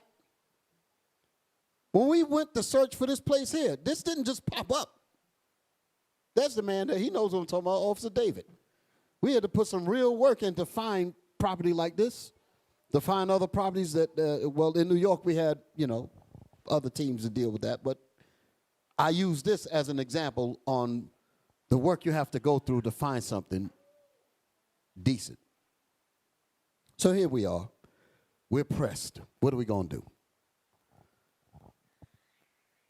We had to, again, sit down with ourselves and organize. That's when when you started hearing talk about exponential growth and organization and all of that, that's when it was born.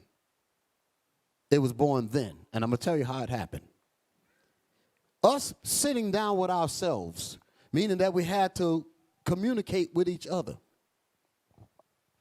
We had Captain Barnabas. I didn't know that he knew what he knew. We had other brothers. I did not know what they knew. Deacon Malachi has a business. He has trucks.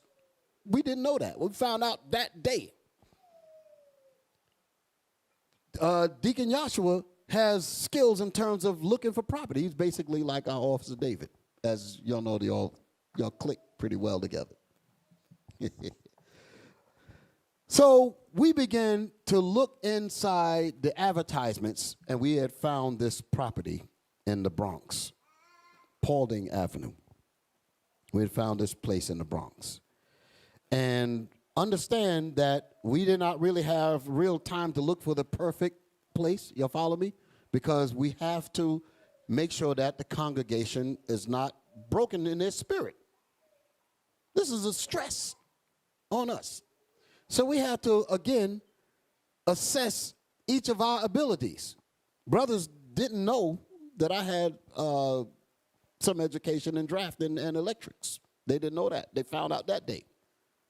Other brothers that had skills in carpentry, plumbing, we found out that day because we had to sit down and assess our values in the heat of the moment.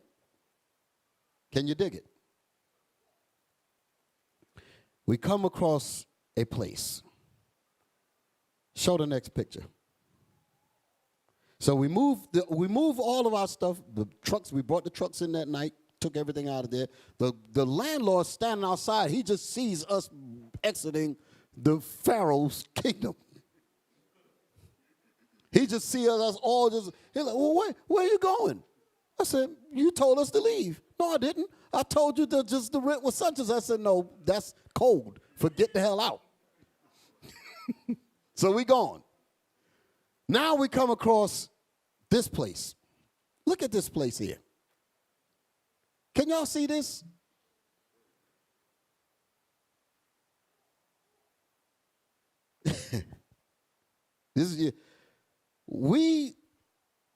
One of the brothers that was with us said, because we looked at this first. We showed it to him, and the question was, could we make this happen? That's what the question was. Could we make this happen? One of us said, nah, man, we can't do it. Barnabas looked at it and said, man, we can have that done in 3 weeks. Captain Hananiah. He said, well, Barnabas see it. I see it. Captain Hananiah get down. So I'm looking at brothers that's ready to get it in.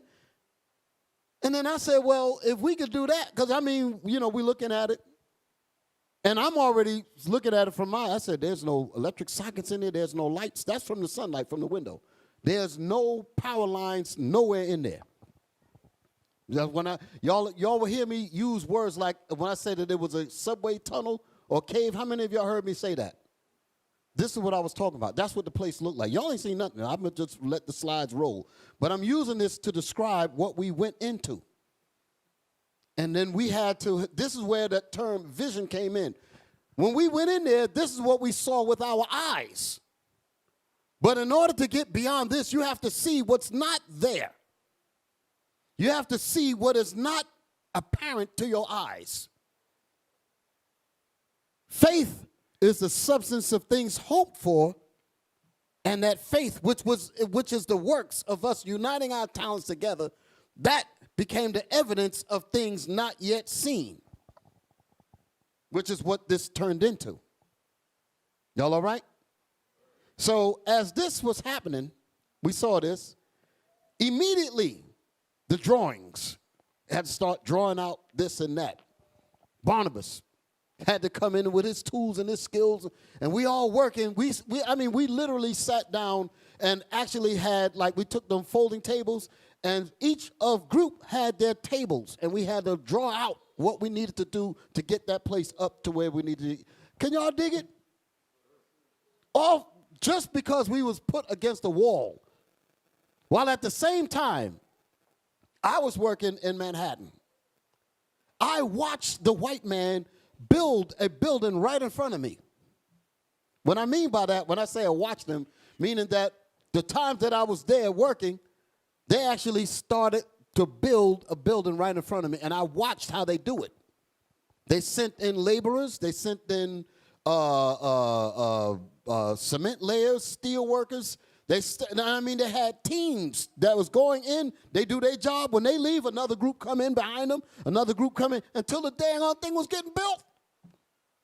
And I'm sitting there watching this, and I'm thinking, I'm like, how in the world am I going to sit here knowing what we know, and I'm going to watch this man just build a building right in front of me, and here we are. We got the skills to do what we need to do. We're going to get it done. And that's how we had to talk. We had to literally talk like that. We going to do it. We going to get it done, and ain't nothing going to stop us. And that's the fire that came behind that. And we went in there and did it. Then the kitchen got involved because we were working around the clock. The food line, because we did not want to have to stop, because the congregation can't come to this. So we were keeping the Sabbath in our houses for a few weeks. But we had to encourage them, don't lose faith, because we are building our sanctuary. You feel me? It was similar to what happened here. When we had to leave Concord, we didn't come, did we? I'm trying to remember. There was a few weeks between this, and we were here working. But we had to keep the spirits up. Brothers and sisters, we got a sanctuary coming. Don't lose hope. That's the reason why we had to do a preliminary tour, because we weren't ready to fully open up. But I said, we got to let the people see. Because if we don't even let them see it, they might start to lose. They got to at least see what are they waiting for. So when they came and they said, okay, now I know they just talk. That's what happened here. Y'all all right? So when we were doing that, and like I said, watching them, watching this man just build this building in front of me, and I really began to say, I said, why is it that we can't do this? What is so great about them? I mean, I really had to say those things to me. And that's the reason why sometimes some people see my passion and my anger when it comes to us not doing the things when I know that we got the capability of doing. Because I know we're great people. And when I don't see that, I get angry, because I know you're the greatest people that ever put your foot on this damn planet. And when I don't see that, that angers me. So when I was watching, when I saw that happening, I'm like, why is it that we can expect all kind of greatness from them, but we can't expect it from ourselves? Then at the same time, we giving billions and billions of dollars away in the U.S. economy every year. We can't get nothing done like this. Y'all understand what I'm saying? So we start planning. We start making it happen. The sisters that were that was preparing the food, they got a chance. We had to make it somewhat safe for them to come in. They couldn't come in right away. We had to make it halfway safe so that they could bring it, and then, and we can let them go back out. But we couldn't let them stay there. But, they see it happening. And you can imagine, because if you look at things in retrospect or hindsight, you might be able to say, oh, man, that wasn't really that bad. But if you never seen where we are today, and that was your only reference of progress, your spirit might not be as what it is today. There was no seeing, for some of us, there was no seeing beyond this. So you really have to really put some work in to really show that, listen, we can go beyond this here. So it took a lot of work, spiritual work, mental work, physical work. So let's let them pictures go. I want y'all to really look at what you're looking at. We had to, like I said, build the walls. It was all stone. Y'all all right? Look at this. Look at this place. That's when we started to gather our tools up, because we getting ready to go to work. We getting ready to build. Go ahead. Those were there. This is a basement. It was basically, this place was a plumbing supply area. No electricity. Slow it down for a second. No electricity, no, it was basically a storage where they used to just keep pipes. That's all they kept down there, a bunch of pipes. We told the landlord, oh, yeah, well, if we're going to deal with this here, you got to get those pipes out of there. I said, we'll take it after that. It was loaded with pipes. That was the picture that we saw in the ad. That's when the brother said, yo, we can't make this happen. So once they cleared the pipes out, this is what was left. And to show you how messed up the place was, the landlord gave us 3 months free with a contract of 5 years. 3 to 5 years. I think it was a 5-year contract. Understand how that works. You'll sign a contract, and I'm going to give you 3 months of free rent. But and that 4th month come, pay. You follow me? That's the contract that will have you locked in for 5 years. Y'all follow me? So again, the pressure is on our back. We get ready to. The question is, do we sign a 5-year contract with this kind of place? The pressure, the stress. How will we get the people to support us with this? You really got to really do some spiritual work to really show that, listen, we are going somewhere. You got to really paint vision. You got to really give a real example of, listen, we ain't bull jiving. We're going to get this thing done. The people have to really see and believe that.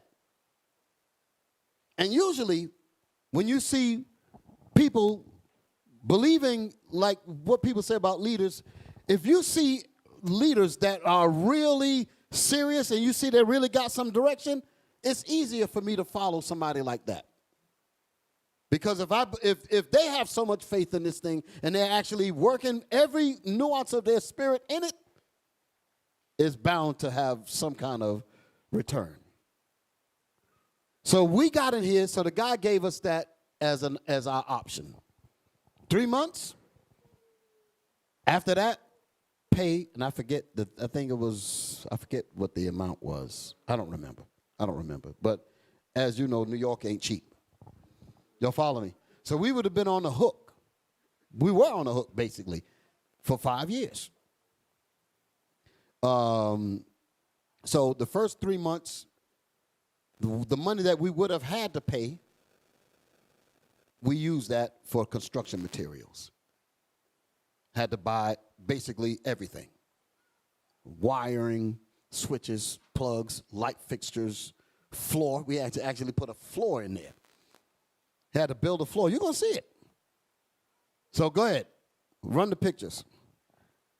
So it's telling you what it was called. Ed Plumbing, Express Plumbing. That was the name of the place. Notice, look at this place. All that was left in there. Go ahead. Can y'all really see what y'all looking at? How discouraging would this be to brothers and sisters of little faith after that trauma that we just went through in 1088? Come on. Now we're starting to sweep up a little bit. Just look at that. That's the whole area in there. There's just different pictures of the walls. Continue. So, come on. So we just moving through. Everybody's with me. So as you see, I took a lot of pictures. Captain Zephaniah was what we call the. Sorry, you can slow down. Captain Zephaniah is what we call. It's a loose term we call him. We call him the documentarian, meaning he documents our what you call our milestones, so to speak, when we do things. And that's what I was pretty much doing here. I always like to take pictures because I'm already thinking beyond this. Understand my motive. I'm taking pictures and I don't know the future, meaning as actually seeing it. But I have faith that we're going to go well beyond this. That's what I'm thinking. So I said I'm going to take pictures now to be able to show later what we went through. So that means you got to see beyond where you're at. You got to see beyond where we were at that moment. I said, we're going to document these pictures and we're going to bring it up. So this is what you're looking at. Go ahead. That's the inside of the place. Now, y'all might not understand what this is going to turn into. But as we keep on rolling, that's Bishop there. That's Barnabas, and I think that was Captain Shem. So we in there. All that wood, we bought that because we got to frame the walls up. We got to literally build walls. So we put the sheetrock up. That's some of the wiring that I was working on. We're doing some other stuff there. This is when we went to Home Depot to buy the lights and all of that. Okay, click through. The flooring. We had to buy floors. Look. Y'all see it. This was we bought this stuff and took it in there. Meanwhile, paying because in 3 months we're gonna have to pay, and if this place ain't finished, we still gotta pay for it. That's how it works. Go ahead. So we're trying to figure out what lights we're gonna use, blah, blah, blah. Okay. Go ahead.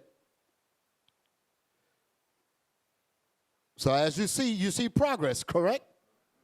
That's what's going down. You see the flooring stacked that we ready to roll. Damn. Look at this. And we looking back at it now. But that ain't how it was as y'all saw the beginning stages of that. So when I talk vision, I ain't just talking jive. This is where we come from. And you have to believe in this before you actually bring in one screw, one nail. You got to see beyond this before you even start. It has to be seen in your head first. Go ahead. Barnabas. This is Barack Barr. He was a brother that died. We missed that brother. Great brother. Okay. Like I said, building the floors. Look, we had to actually build a floor on top of a broken floor.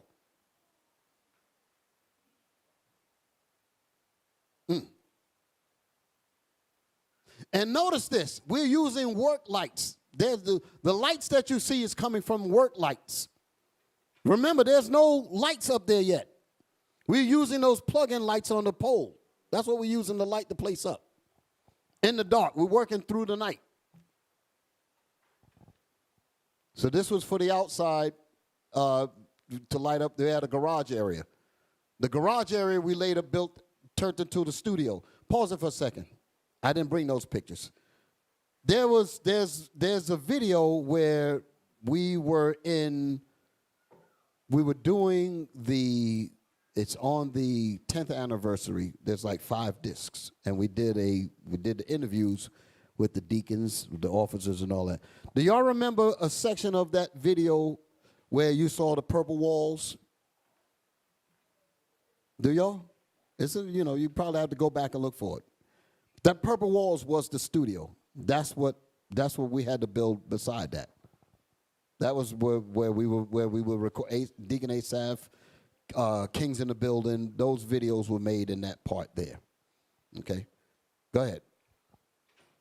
That's Barnabas, and that's Micah Allah in New York. Go ahead. So as you see, the work is getting in there.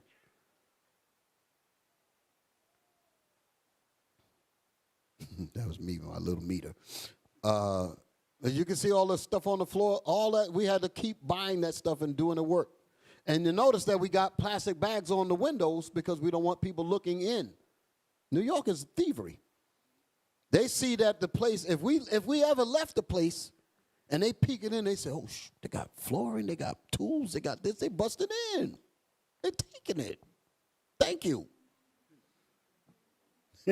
So we blacked the windows out because we know know how it is. Here's New York. The bathrooms, we had to do that. Go ahead. Look at it. Look at what we went into. But keep on going. You say to yourself, damn. That's Captain Abiel doing some painting. And we were using every talent that came on the deal, we were bringing it in. So the walls are up, we painting the walls now. There's Captain Barnabas, he's painting, getting it in. You see the floor. Notice the floor is done. That's the subfloor. We didn't put the planks down yet, the wooden planks. Go ahead. That's Deacon Ithon, he getting it in. See the work lights? That's what I was talking about. That's what we use to light the place up. Go ahead. Notice, are y'all starting to notice how the place is coming together? Go ahead. We're still using those work lights. This is in a basement. This is incredible. They don't even look like the same basement. No, that's the same place. That's the same place. There was a leak that was coming from the apartment above us. That's what brothers was working on that. These are the light bulbs that we had to use to put the fixtures up. Now, this is the time when the light fixtures were starting to get put up into place. Okay. Bishop, y'all put that ceiling up as well? That we painted it. Those metal pieces were there, but we had to treat all of that. No, a lot of that we had to replace. A lot of it was missing. A lot of work, as you can see. Captain Shim with the flooring. Who is this? That's Barnabas again. Go ahead. Go ahead. This is Captain Hananiah and Barnabas. Those two always work together. Okay, so we're putting the flooring down. Are y'all seeing this?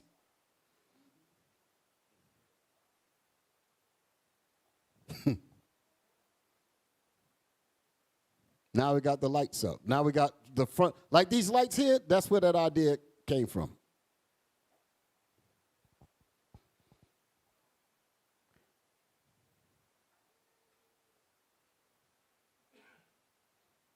Tell your story after this. Just hold it. That's Captain Joel and Captain Hananiah. Look how tired those men look. Putting in that work, baby. Go ahead. Getting it in, putting that flooring in. Still ain't put the lights up yet. This is still dealing with the work lights. Now the lights are I'm starting to get the lights going on. Come on. Just waiting to connect them up and all that. So those are the placements of it. Hold it. That's Deacon Joshua. What he was doing, he was using this material called to encapsulate pipes, because pipes have asbestos. So you had to encapsulate that so this doesn't break loose and all that other stuff. So that's what was happening there. That's why he's got that suit on. We were making sure that none of that got on us. So we had to encapsulate it before we let anybody in there, all that kind of stuff. So, okay. As y'all can see, can y'all see the transformation? Look at it. That's me and Deacon. That's me and Captain IBL. We're actually putting up the light fixtures there. There's Captain Barnabas again. Okay, there's more painting. There's brother, Soldier Barack Bar actually. He wanted to give us that facial. All praises. That's my brother. Okay, so as you can see, the work was rolling. Okay. We had to do that, had to paint that. That was a set of the piping that came from the second floor. We had to encapsulate all of that. Okay. So hold it, right there. You see the lights on. That's the actual lights that lit up the place. Okay. Now go ahead on.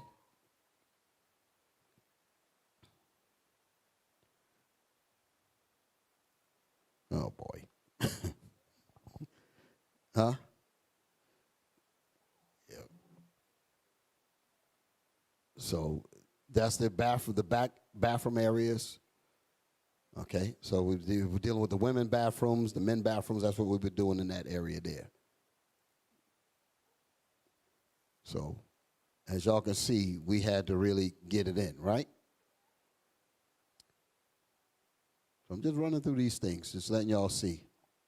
Bishop, did the inspectors have to come and look at it? Yeah, we had all that done. We actually had some of the brothers that actually worked for the city that was able to make sure that everything was coded and all of that, so. Yep. So now we set up, that's part of the setup there. So you can see Deacon Asaph and Deacon Ithon. That's the table where we was teaching from. You see, look at the old system that we had with the wired mics and all of that. Okay. So what we were doing there was really testing out everything, making sure the sound worked and all that. So that's what was going on there. Okay. Now, just pause it there. Do y'all recognize that look? So those classes like joining Israel, the organized nation, this is what the inspiration was about.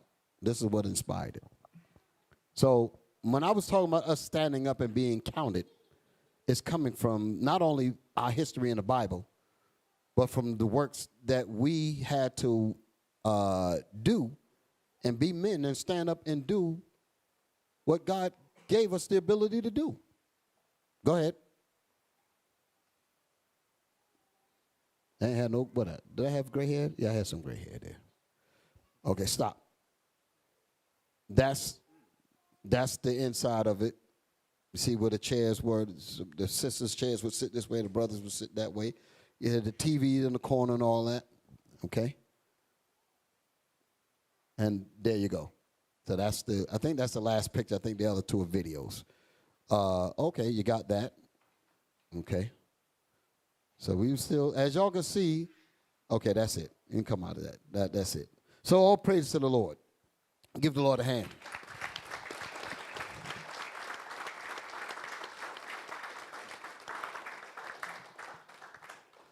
So when I mention things about how great we are, and there's a lot of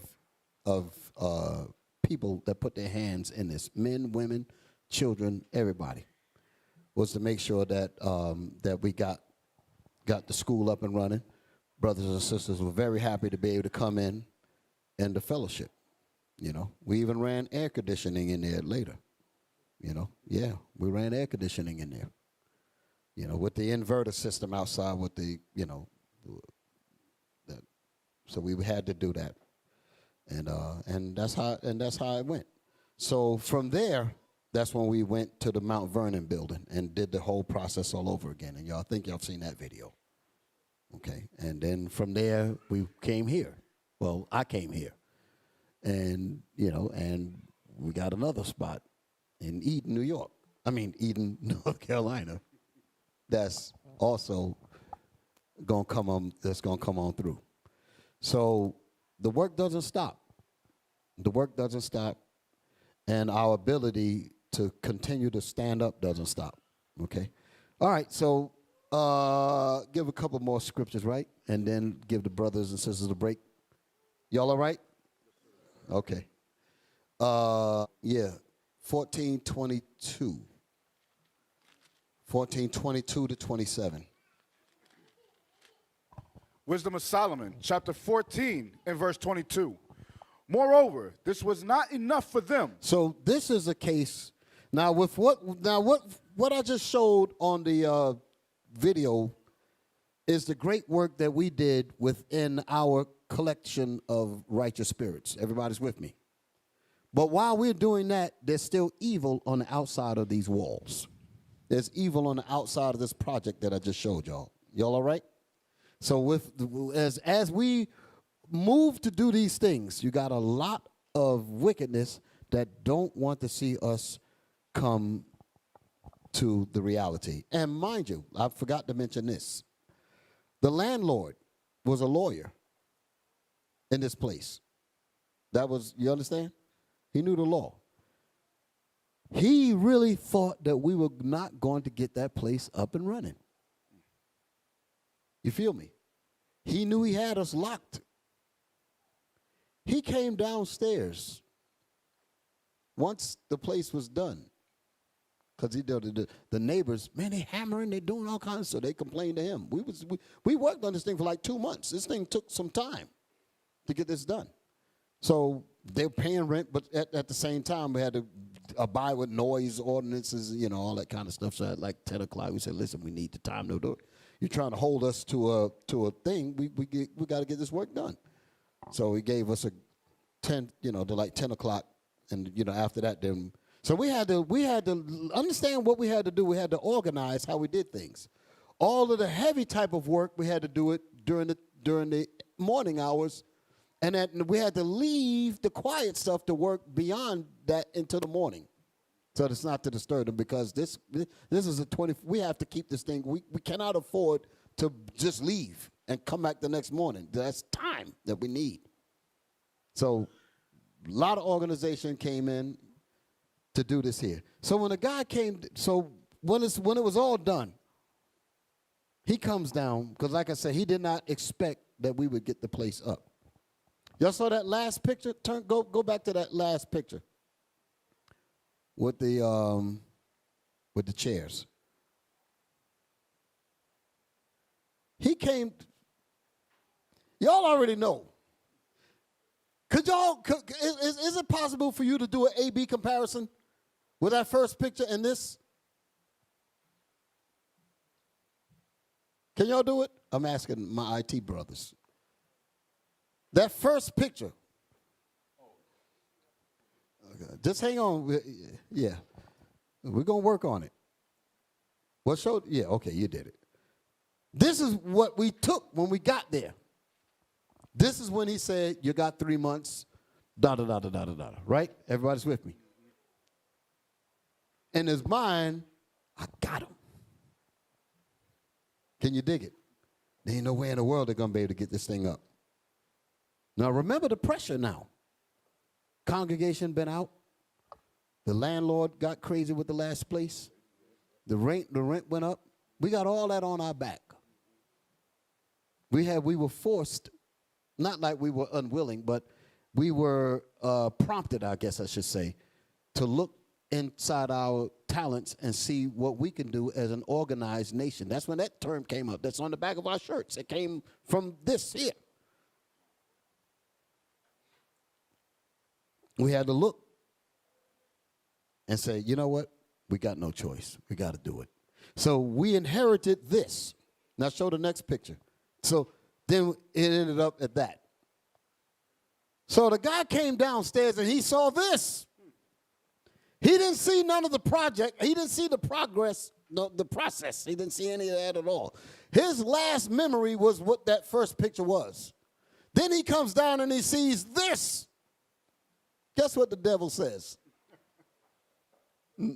Nice color.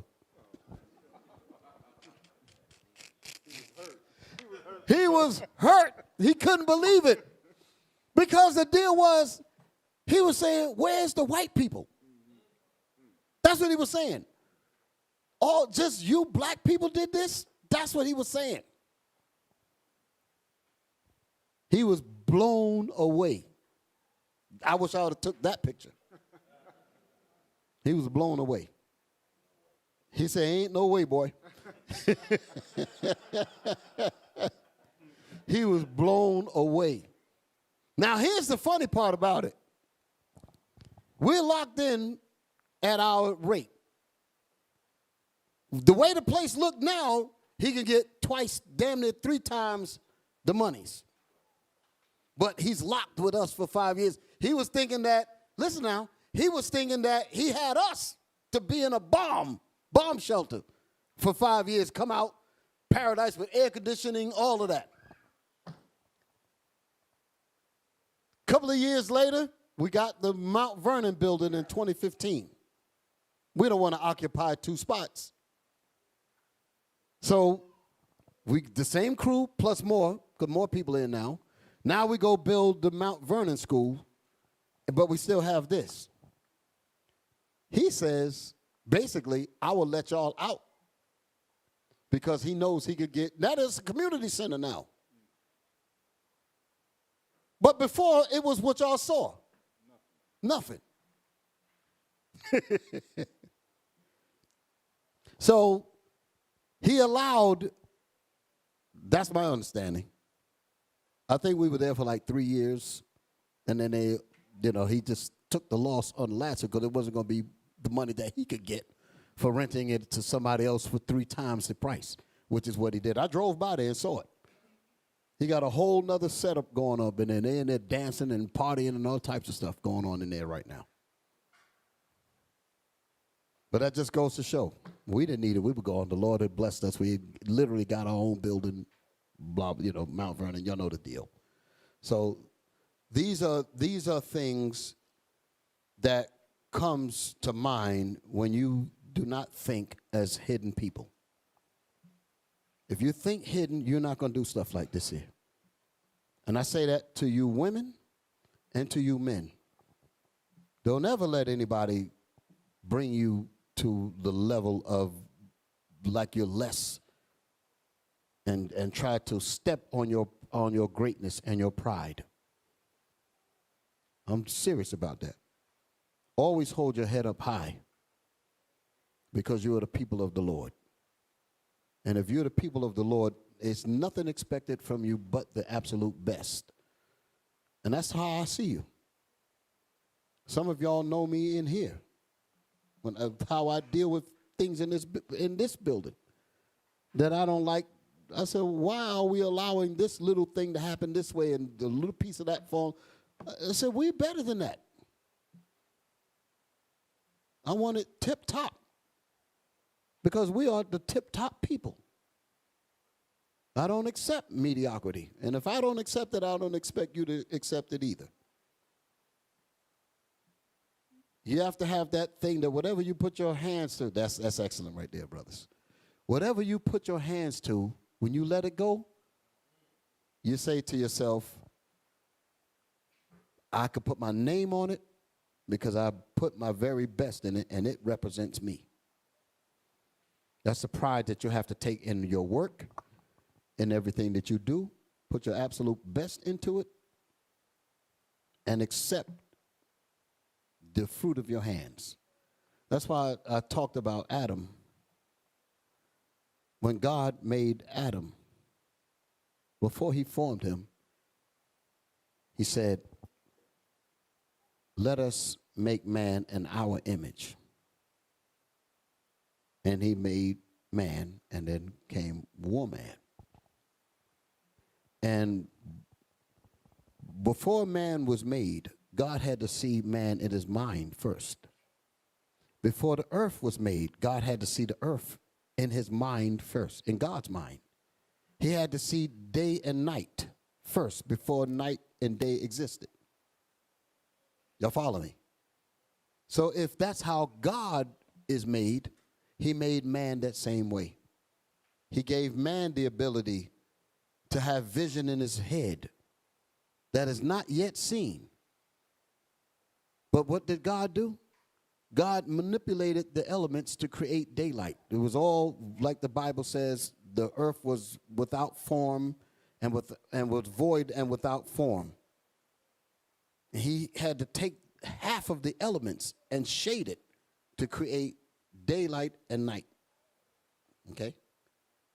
Then he had to take the elements, the molecules, and make earth. And to make the dry land and the seas, the water, vegetation. He had to see that in his mind first. You feel me? Then it was created. Then he said, I want to make man to operate the same way. He puts man on this earth, the black man. The black man. Put the black man on this earth. And he gives Adam the same mind that operates like his. Okay, Adam, I'm going to put you on this earth with vegetation, water, land, and you are going to have to formulate clothing. You're going to have to formulate housing. You're going to have to formulate everything else. But in order for you to formulate it, you'll have to see it in your head first. When he saw it in his head, then he had to train his hands to go out into the earth and draw the materials and fashion them to mimic what's in his head. That's vision. The chair that Adam would sit in did not exist before he put it in his head. The house that he had to live in to cover shame, like the scriptures say, did not exist before he had to put it in his head. He had to see it in his head first. Then he had to take his hands and manipulate the minerals in the earth to bring forth chair, to bring forth clothing, to bring forth the house to cover shame, to bring forth a vineyard. He had to see that in his head first. And if God can do that with Adam, and we're the children of Adam, why is it that we can't do that? So we are to never let anyone kill your aspirations for greatness.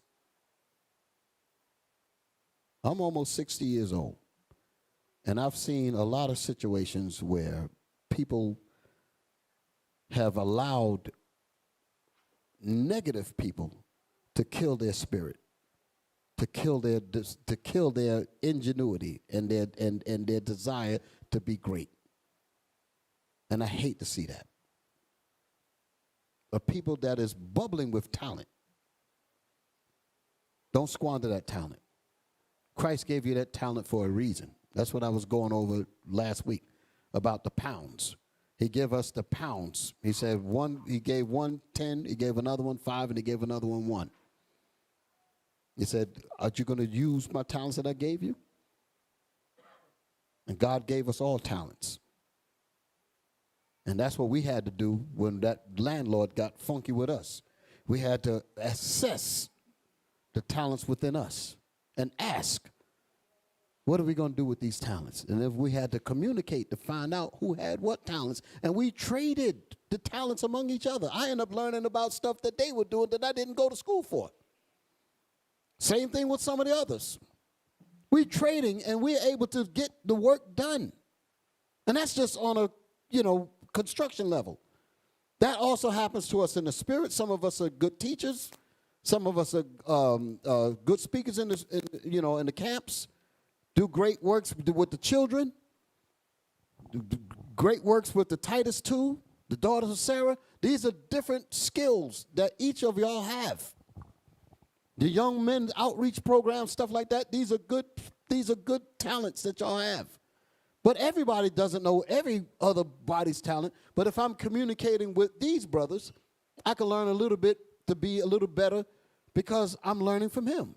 He can learn a little bit from what I know, and it makes him that's trading talents. Some brothers and sisters are good with exhorting brothers and sisters who are saddened, who are down in their spirit. You get one brother that don't really know how to exhort the brother when some adversity has happened to him or her. They don't really know how to really lift their spirit up.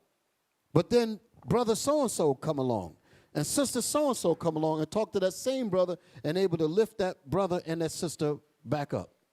And then me, as the one that don't know how to do that, I want to have a conversation with him so that I can learn a little bit of that talent. Now, we traded some talent. Now I know a little bit about how to exhort my brothers and my sisters. For the women. The women know how to do the same thing when they trade their talents among each other.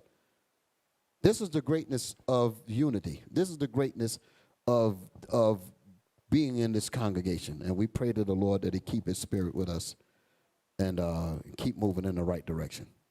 So with that, I'm going to stop with this section of it, and I'm going to continue maybe in another 2 weeks. All praise to the Most High. Shalom.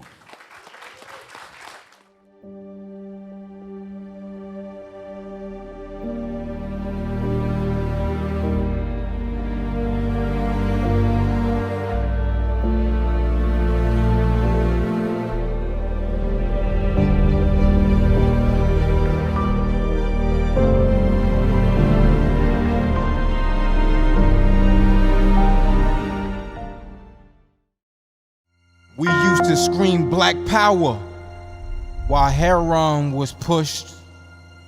But at the end of the day, nothing's in vain. IUIC has been given a vision. The tents of Judah has risen. Many has attempted the mission, minor murmuring, omitting, and missing the mark. Just reading that he had the flame of fire in his eyes gave us the spark. We on Paul's mission.